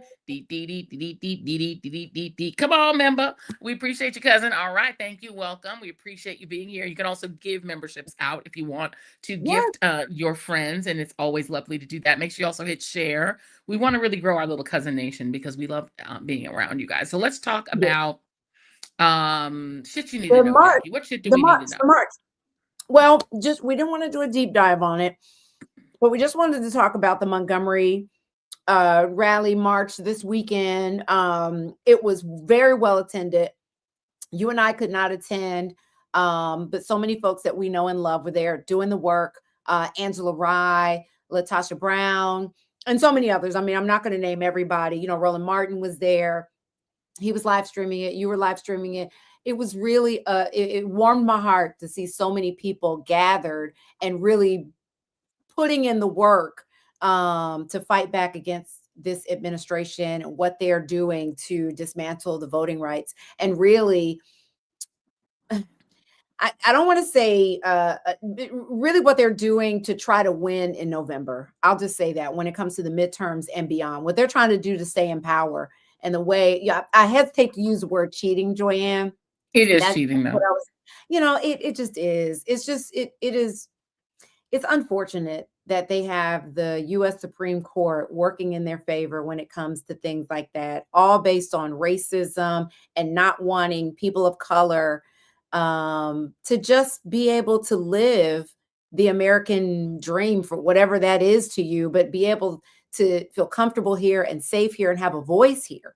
They don't want us to have that. They do not want us to. They want us to forever be slaves. Yeah. They won't be happy until we're back on the plantation. And, and by the way, your state, people were trying to give Brian Kemp a break. They're about to do a special session, and they just wanted to wait till after the vote. And by the way, it's election day today in the state of Georgia and in the state of Kentucky. If you're in Kentucky, Alabama, and Georgia, and about 4 other states, there are elections today. Make sure that when you jump off here, if you haven't voted, head to the polls, because it is election day. But Georgia is going to do a special session, and they're going to redraw the maps in Georgia too, because they mean to lock the whole South down and make it so that every Black person, which is 52% of African Americans, live south of the Mason-Dixon line. If you live in the South, you will have if they have their way, the MAGA white conservatives will govern each and every one of you. None of you will be able, if you live in the South, including in Georgia, to choose your own state reps, state senators, congressional reps. You will not have any opportunity. The only way that you will even be able to be heard will be to choose your statewide elected officials, your senators and your governor, but that's it. And so to me, I'm like, whatever you do, you must vote in these cycles. This is like critical that y'all vote in these primaries. This is not a year to sip tea and sit on the sidelines and do the thing on the wall where you sipping tea watching the country burn. No. This is your last shot. If Democrats, and I'm not even a hardcore Democrat anymore. Me either. But if Democrats do not take the House and the Senate in November, I promise you, we're cooked. Our communities are done. And what that means, and we need to say on a very pragmatic level, maybe not for the people on this chat, if you have a friend or family member that receives food stamps, if you have a friend and family member whose child receives free school lunches, which is funded by the federal government, if you're a friend or family member who lives in the South that has a small business that would like to get small business grants, minority business development money, if you have a friend or a family member that needs heating assistance in the winter, that needs any kind of assistance from either the state or federal government, I promise you that's gone. I mean, when I say it's gone, I don't mean they're going to reduce it. I mean, it's going to go away. Yeah. Okay. I think y'all need to be really serious here. The vote is not about giving Democrats power or letting them have jobs for life and be in the. This is about whether you literally get Medicaid, whether you literally get school lunches for your kids, whether you literally can get small business grants. Those are going to be zeroed out to nothing because they don't want Black people to have anything. Okay, nothing. They want us to have nothing. Just be Yeah. clear. Yeah, it's clear. And the only way to fix it at this point, because we don't have the judicial system on our side for the most part. Nope. Supreme Court's Congress, gone. Don't you look know, to them. and yeah, forget that. The Trump administration for right now, they own Congress. So there's no Correct. help there. And the Democratic Nope. leaders, the majority of them are really just trying to figure out how to keep up with everything that's going on. The only thing that we have is our vote. And we've got to Yep. vote in record number to make it to be able to overcome all that they're trying to do. So you just can't go to the poll. You got to take 10, 11 of your cousins, friends, take your exes, take anybody that you can think Everybody. of, take You them must. to the polls. If Ask you people. 18 and registered, you must. And by the way, Yeah. y'all know they're about to give those insurrectionists reparations, right? Girl, The reparations yes. is already been signed. Trump is about to get $1.7 billion of your money, your tax money, to put in a slush fund to give to whoever he wants. All them people who stormed the Capitol are about to get their whole legal bills wiped out, their debt wiped out. They're about to give them these white folks are about to get reparations. Okay.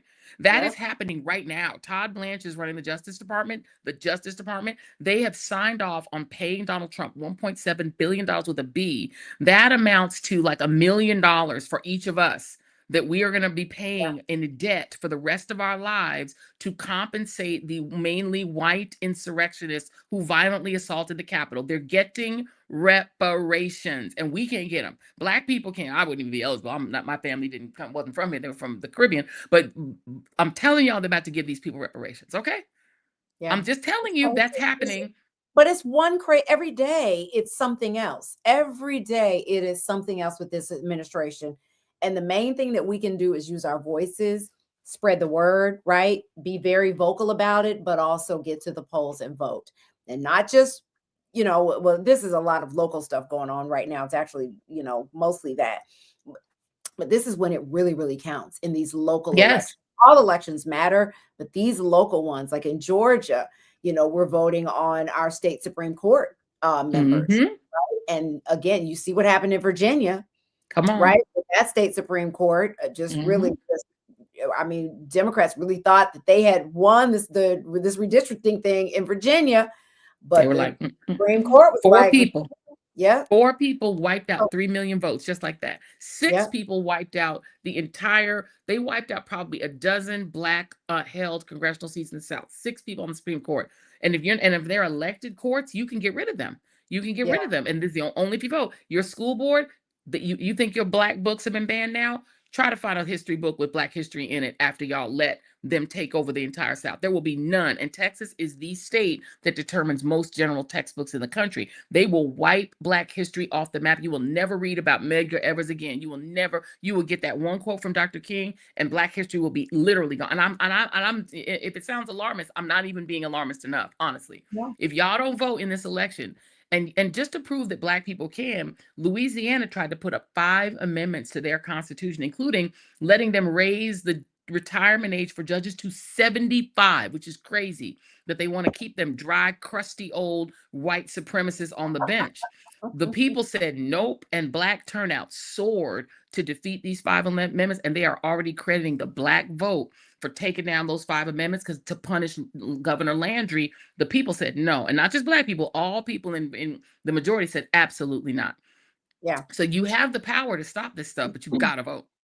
And it's not just voting. Let me say this, and I keep talking about this, but I have to admit, full transparency, I haven't done this yet, but I've been researching and trying to figure out where to go and when. We got to show up at these school board meetings, these city council meetings, these county commissioner meetings. Like, we've got to show up at these local meetings and be present when it comes to decisions that are made in our communities, like all these super centers, these AI that powers AI. Where are they going in your neighborhood and mine? Driving up our electric bill, our water bills, taking away the water, all those things. These decisions are made at those meetings. Yep. We can start showing up because we have a lot of control when we show up in numbers in that way. We need to find out, because a lot of things happen right under our noses. That's right. And it'll be 6 people deciding. Those meetings?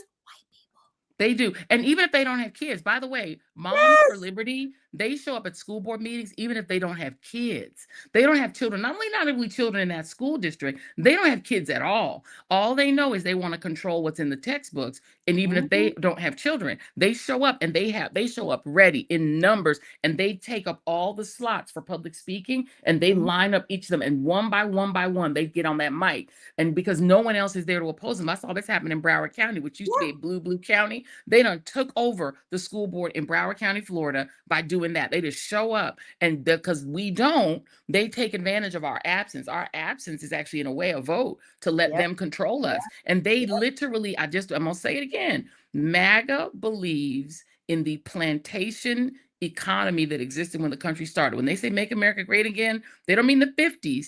They mean the 1850s, not the 1950s. They mean the 1850s. I want to be very clear. They don't mean the 1950s. They mean the 1850s. Okay. The best for them, the best case scenario would be to go back to the 1850s, not the 1950s, the 1850s. And if you don't believe me, listen to them. Every so often, one of the trolls will jump in here. Look what they post in here. They literally take time out of their day to come get in here to troll us just because they know there are a lot of Black people here.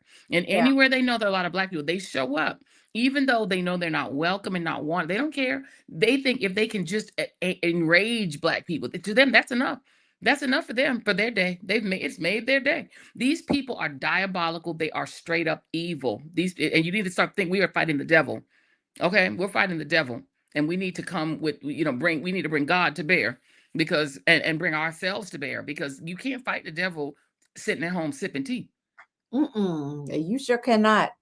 You sure cannot. Hold on. I'm trying to make sure I've got all of our little notes in here as we move forward. So we want to talk about this whole Ebola outbreak going on, because a lot of folks, needing to weigh in, because listen, they're gonna kill us all. Listen, so because I know you're gonna have a lot to say about the connection to Trump and this outbreak being as bad as it is. So here's where it's happening in the it's happening in the Congo and Uganda.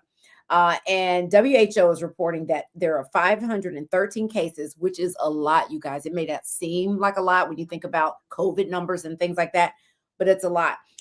And over more than 130 suspected deaths. And this is a very unique strain that's happening. And they're saying that the way this spread so quickly was, I don't know, it was because of a funeral. And in that part of the world, when the person who died, and I don't know if it was one funeral or more than one, when they die, if they have Ebola, they can still transmit it. And they were washing the bodies, right, together. And that's a traditional thing that happens. They're washing these bodies and cleansing them. And so these body fluids, that's how it happens so quickly, according to the BBC. And now they're saying it is an emergency because it's all about tracking down who they were in touch with, right? And the borders from, country to country, it's so close. People could, and so many people are migrating in that part of the world right now that they could easily move and spread. And so there's a lot of concern. There's no vaccine for this particular strain. I don't know if there's a vaccine for Ebola in general, but for this particular strain, it's a very different strain. There's no vaccine for it. And a lot of people, and Joy, and you can speak to this, are really concerned about this, the hantavirus. So many things are happening, and this is your moment to talk about that guy. So many things are happening, right? But the U.S. pulled out of WHO, right? U.S. aid, the money that would have gone to help educate, treat people, do all those things that the U.S. contributes to heavily, Trump pulled that away. So that's not available. So when at this point, I don't know if we can really depend on, and you've got Robert F. Kennedy as the one who's managing the health of this nation, you know what I mean? Or trying to, pulling away vaccines or threatening to, and all the things that's happening. I just don't know. I feel like we should just, I don't know who to trust when it comes to information that on how we protect ourselves in this country anymore. You can't trust anybody in the government. I mean, and the thing is, the CDC, which is based in Atlanta, You can just wrap it. You can get, it's a wrap. Like that. There, we don't have the FDA. The guy who had the FDA just quit. We don't really have a Food and Drug Administration. The Centers for Disease Control is in the hands of Trump. Oh, we lost Jackie. Pop back on, Jackie. And so we're in trouble. And I can tell you that part of the problem, hopefully Jackie will pop back on, is that the Trump regime cut 85% of the funds that were behind USAID, the U.S. Agency for International Development. And the reason that you needed that USAID money, there's Jackie again, is USAID, one of the things that they were doing is that they were tracking the spread of infectious diseases and also putting resources in place to prevent those infectious diseases from spreading back to the United States. That money has been cut by 85%. So we have almost no funding that is being deployed in the kind of places where Ebola could spread. That's number one. Number two, their strategy for preventing infectious diseases from traveling from that other countries to here is to simply ban people from coming to the United States, with the exception of white Europeans and white South Africans. Now they think that because nobody Black can come here and get a visa, and because we actually have net out migration, there are more people leaving the United States than coming in. So they've killed the idea of people wanting to come to this country. But the people they're letting in from white South Africans, how do they know that they don't have contact with people that had Ebola? They're just assuming because they're white, and they let them come in here with an advanced visa, with a rapid visa. They just assume because they're white that there's no way that they could bring Ebola here. Why not? They're giving them a special dispensation without the kind of background and security checks you would normally give. But now we're just supposed to believe, because they're just white skinned, that though they're coming from the continent where Ebola is spreading, that it's safe. Okay, well, that, I guess you want to trust that, go for that.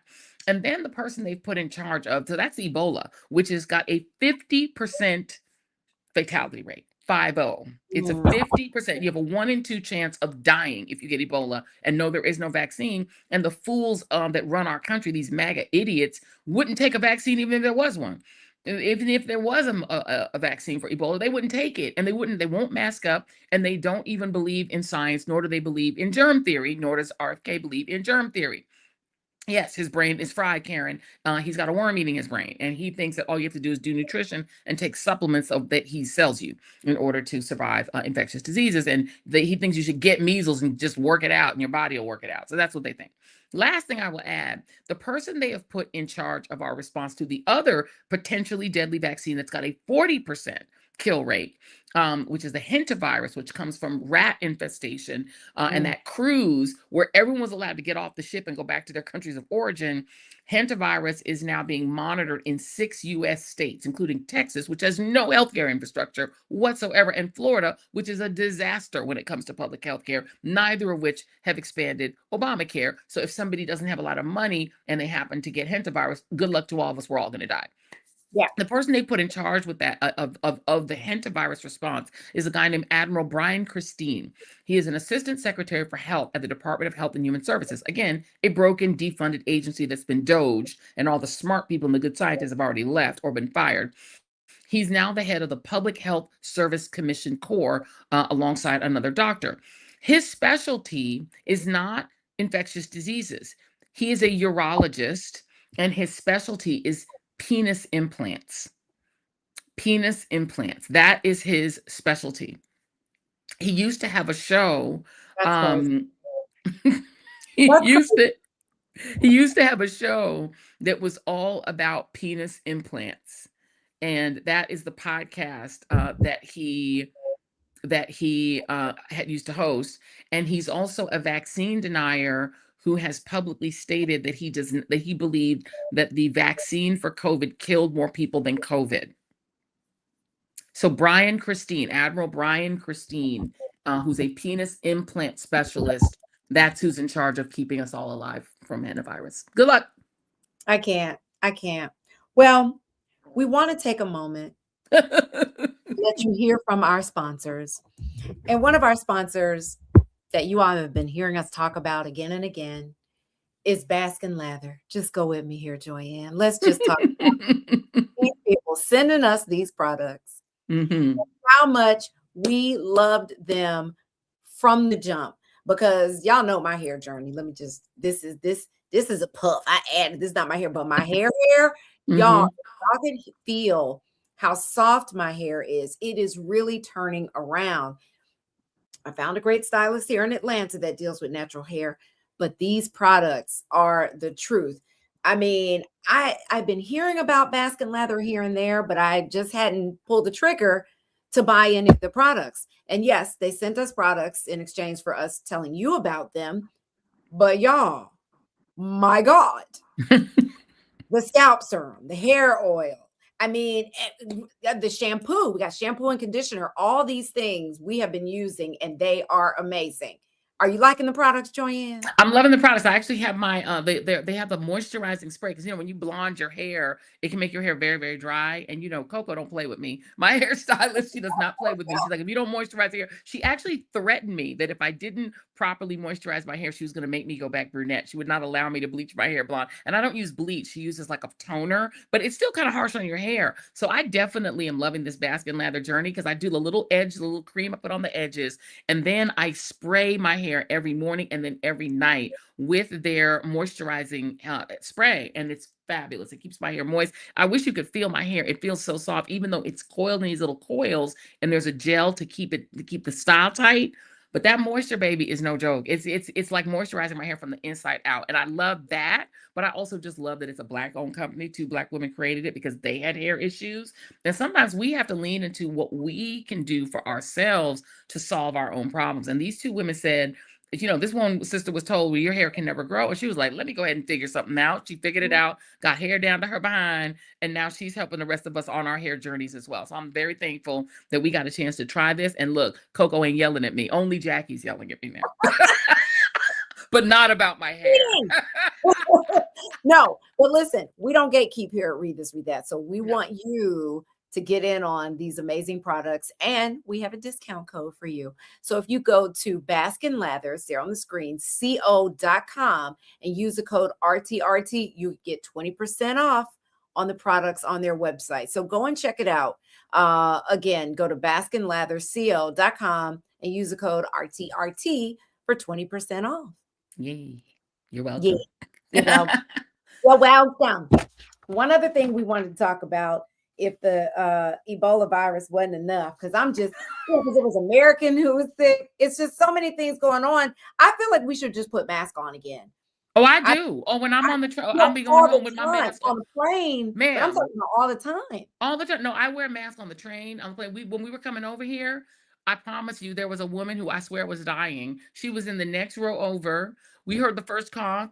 The daughter and I popped our masks on. I don't care if people get offended. I put my mask right on. This lady was coughing. She was power coughing. She was coughing like she was trying to kill everybody in the train. And I'm first of all thinking, you're not well, honey. Why are you on this train? It was an older woman, and she was heaving. As a matter of fact, she coughed so much after a while, I started coughing. I was like, oh my God, am I dying right now? Do I have Ebola? This lady was killing it, coughing her whole lung out of her chest.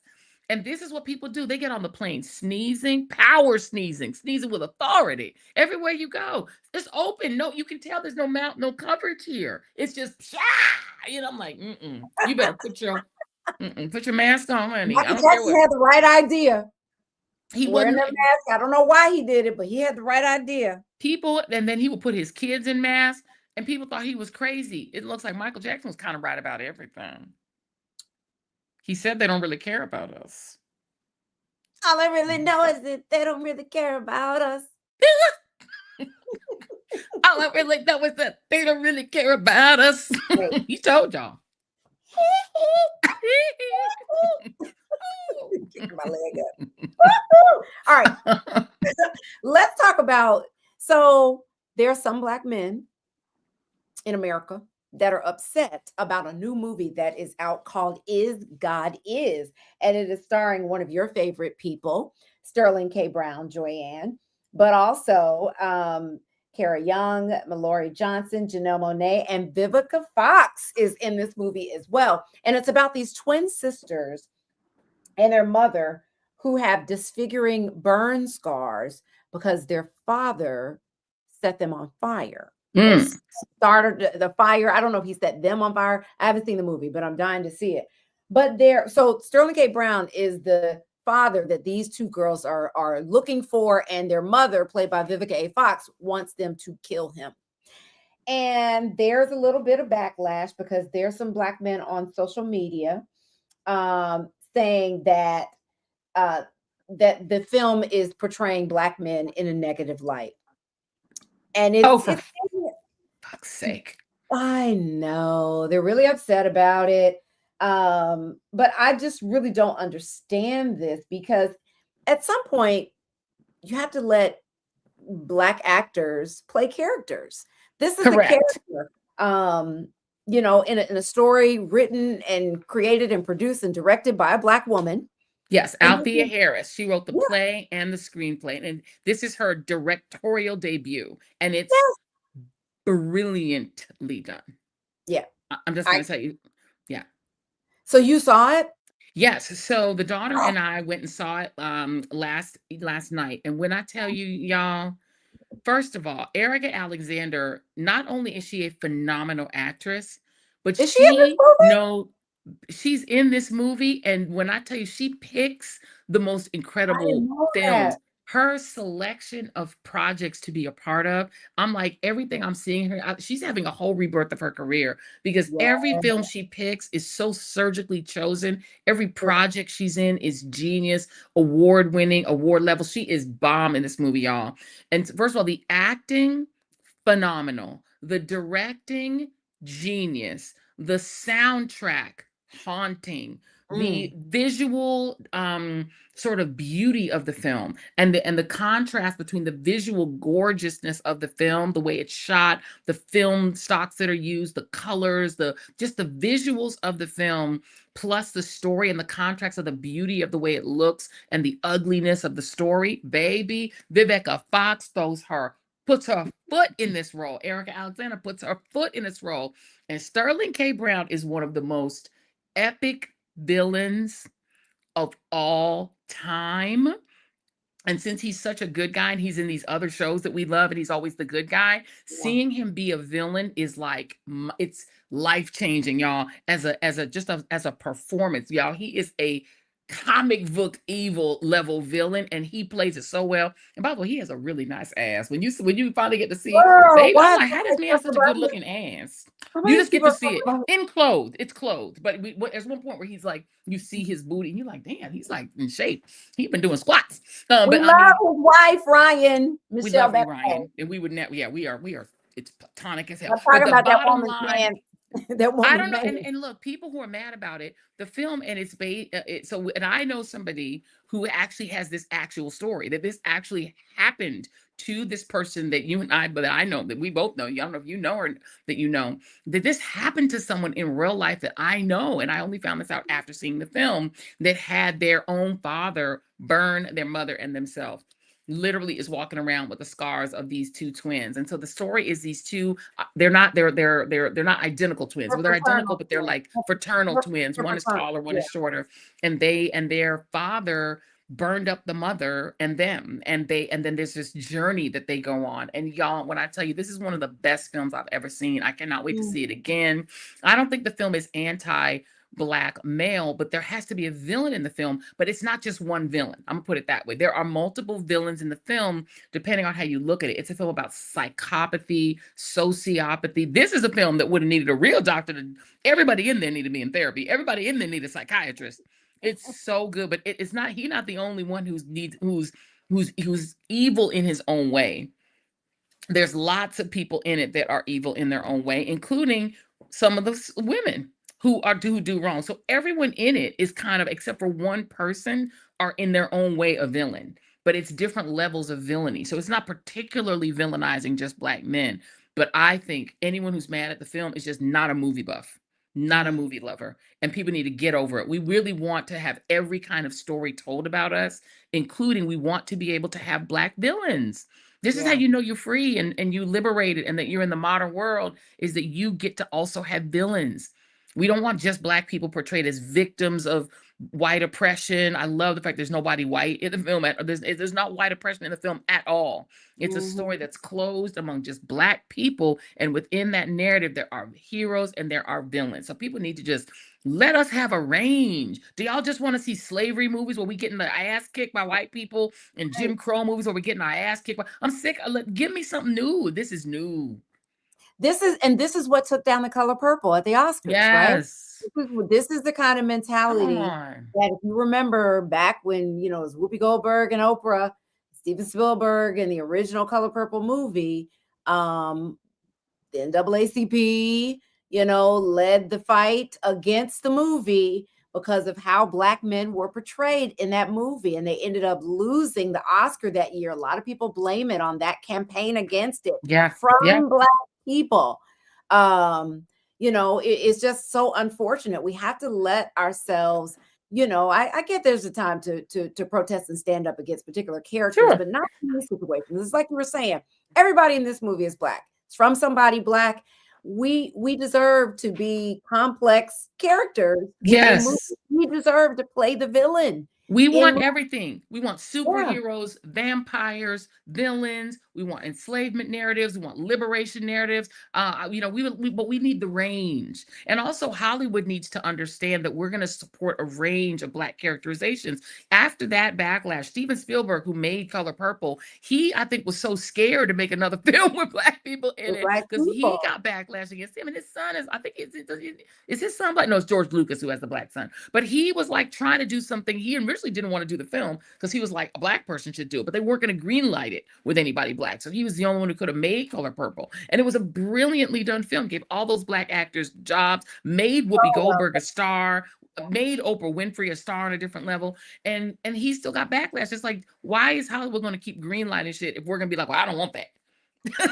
We do want this. And y'all, you need to just, if you just go to see Erica Alexander act, that be a whole mess, baby. When I tell you, she is brilliant in this movie. This movie is so, y'all, and the lead actresses, never heard of them. They are Oscar worthy good. It's so good. Please don't skip it because you're mad about no, go see it. I just can't. Don't ruin it. Don't ruin it. See it. If you feel the way you feel, if you're in your feelings, you have a right to feel how you feel. Just be quiet. Just go and sit over there. Don't say nothing to nobody about it. Don't say nothing. It was so good. And people who are saying they even love Beloved, yeah, because we need all the things, right? If we have we need all the things. And I think one of the challenges for African Americans is, you know, there's one narrative that's approved, which is the out of slavery narrative. But there is so much more to being Black than that. We haven't had a real epic story about who we were in Africa. And that needs to happen. We have these that's why people love Wakanda, the whole series of films about Wakanda. That's a fake version of real kingdoms that existed in Africa, that we had all of these incredible stories that come before our narrative. And then you've got all these amazing stories of things that Black Americans created here, this dominant, incredible culture. There's jazz movies you could do, blues movies you could do, country movies you could do, cowboy movies you could do. You could do all these things, you know, and we want all. But I also think we want to have these narratives where we can have a super villain that's Black. Like, why not? We want that. We want everything. So, you know, that's like people being mad about Lupita being in. By the way, I was going to say this to you. This was my other option, what I was going to do for a wind down. Why is Lupita? No, I know. Why is Lupita not in the trailer? I wasn't even sure that was the movie Odyssey when we were looking at the trailer. Girl, she's not in that trailer. She is not in that. We were watching it, and Wynn and I were like, "Is that the trailer for Odyssey?" We were like, not sure, because we were waiting for Lupita to pop up. And honey, the face that launched 1,000 ships is not in the trailer. Not in the trailer. Alec Baldwin said that that Lupita is the most beautiful woman, like, in the world, or something she like is. that. Like, she actually is. You know, he got a whole wife, and I thought I wonder, you know, why. I don't know what the circumstances were that led him to say that. Because people are trying to criticize, because Elon Musk and all these other racists are out there screaming about her being Helen of Troy in the film. It's like, do they not have eyes? Lupita Nyong'o is even as a woman, I'm like, this is the most beautiful chick in the whole freaking world. She is crazy beautiful. And so there a lot of the white the racists are mad because she gets to be Yeah. Helen of Troy in the movie. They're like, Helen of Troy should be blonde. It's like, you know what? There's no such real person as Helen of Troy, or maybe even if there is, y'all don't know what Helen of Troy would have looked like. So shut up. Yeah. So she's I just scanned it and I did not see her She's not in the trailer. She is in the not. The trailer. trailer is all white. And the thing is, there's another sister who's in the movie too. What's the name of the other Black woman? The very popular young Black actress who's also in the film, and she's not in the trailer either. The movie, so I think what they're doing, the Hollywood is doing this sneaky thing where they're trying to show you just white people to get people to come to the theater and see the film. They literally are like, they whitewash the trailer. The trailer just has white people in it. That's crazy. I don't know that whole entire story, so I don't know how, like who's I don't know the whole story and how they're presenting the movie and what her role is, how big her role is. Girl, she's Helen of Troy. I know, but that doesn't necessarily mean that she is the number one on the call sheet. Yeah, that's all I'm saying. That doesn't mean that. But you're talking about being able to see Black people in a variety of circumstances and roles in movies. And I agree with that.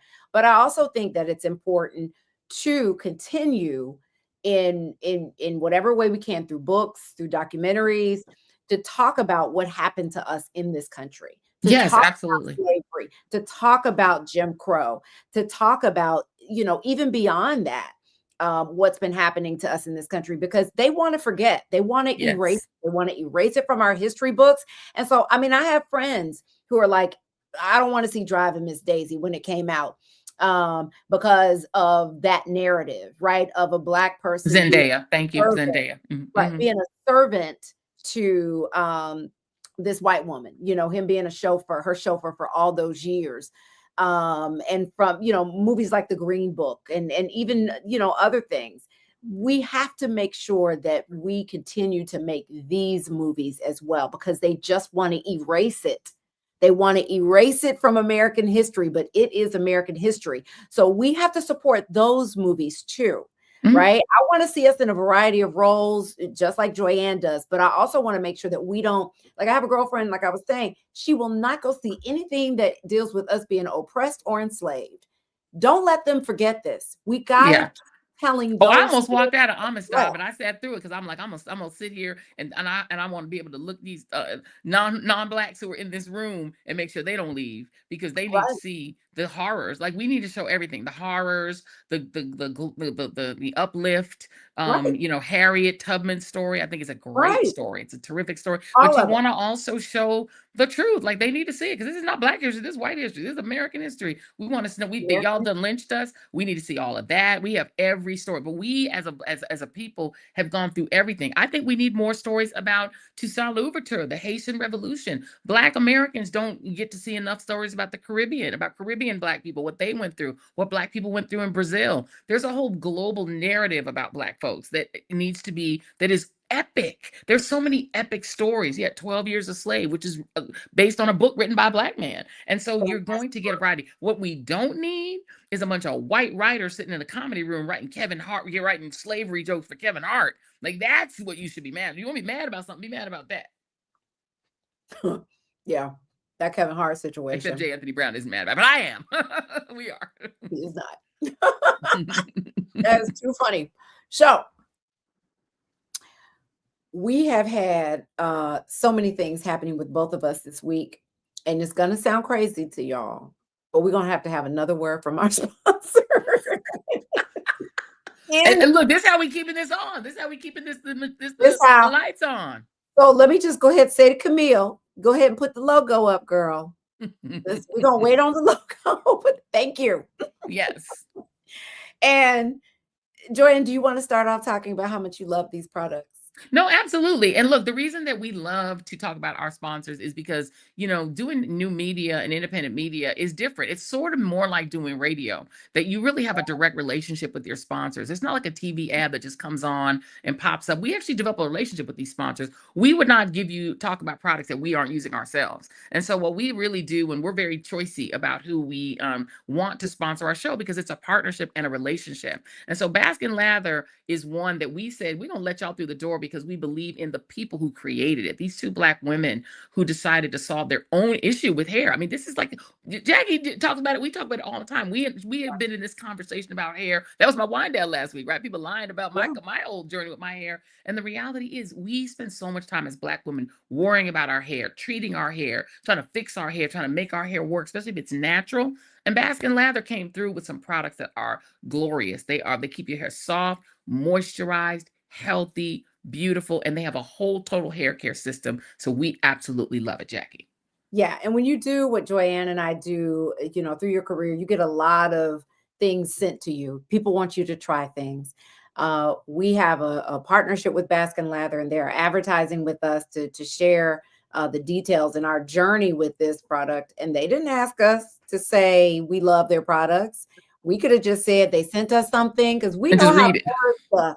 We know how to word it. We could have been like, they sent us some stuff. Oh my God, it smells amazing. It looks good. But no, we actually put this stuff in our hair, and we have seen the difference. So we believe in it. As Joyanne said, we're very particular about who we endorse and support and talk about on this show. It's very intentional. There's a lot that there are a lot of people who have come to the table. Many have come, few are chosen. You were chosen. That's right.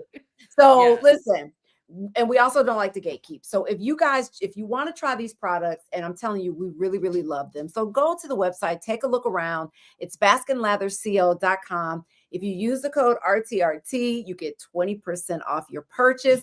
So go and check it out. Read ingredients. They have a lot of, I don't know if they have before and after. I think that they do, but go to the website and check it out. They have a really great website and great social media. Very great social media, and the stuff does really smell good. And it's one of those things where it's like not the most important thing, but we do love something that's going to like smell good in your hair, feel good, the silky feel of it. So all of that stuff, kudos to these sisters who created a fabulous products. And so if y'all want to try it, definitely try it, and then let us know. Jump in the chats and tell us what you think about it. BaskinLatherco.com. Use the code RTRT, because we got to hook y'all up with 20% off. Y'all can be out here Memorial Day weekend. Don't be out here looking dry. We don't like, nobody like a dry hair. No, please don't. We have given you the solution. Baskin Lather. Give it a try. If you're looking for something new for your hair, especially the natural girlies who are like really trying to figure it out, give this a try. All right. Give it a try. Give it a try.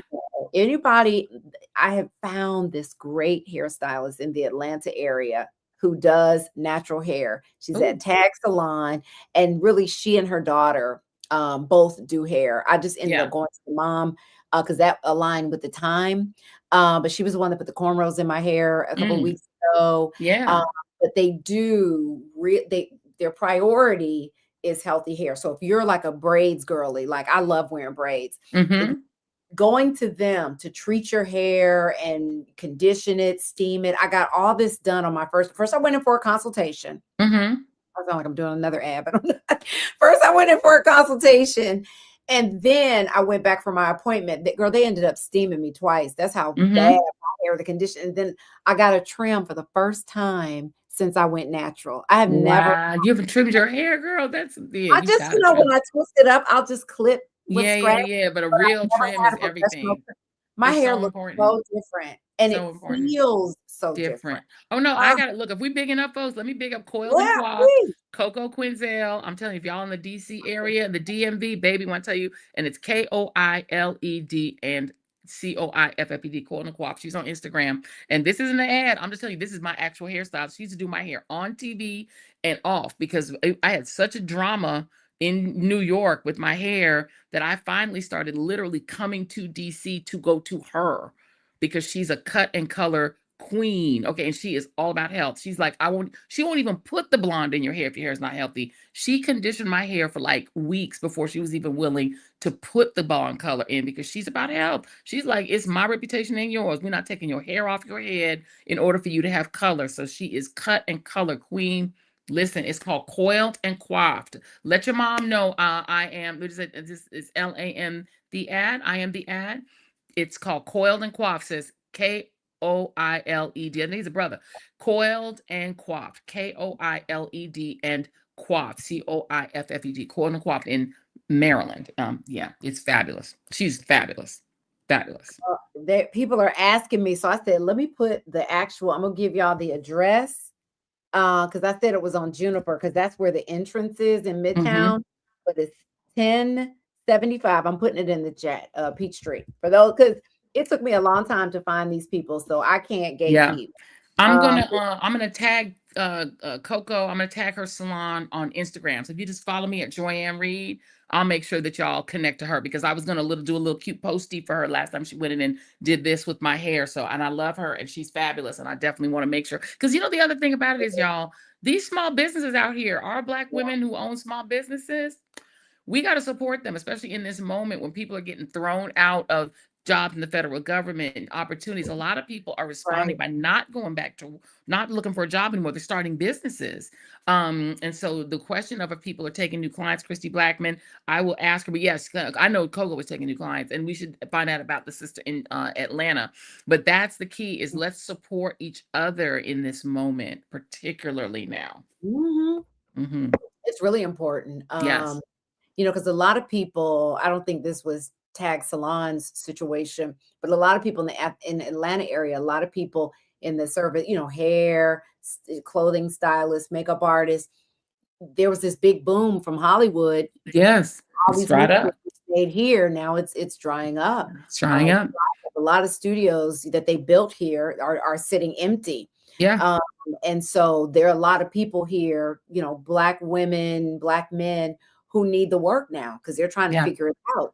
Oh, and Maryland, remember, but Maryland was a boom for Black people because a lot of them had federal jobs. The federal job growth from post-World War II all the way until Trump came along is how we have a Black middle class that is literally the biggest middle class in the country, is in Maryland. And these are mainly federal workers who are all losing their jobs. USAID people, disproportionately Black. People who work in the NIH, disproportionately Black. You forget Black women are really the backbone of the federal workforce.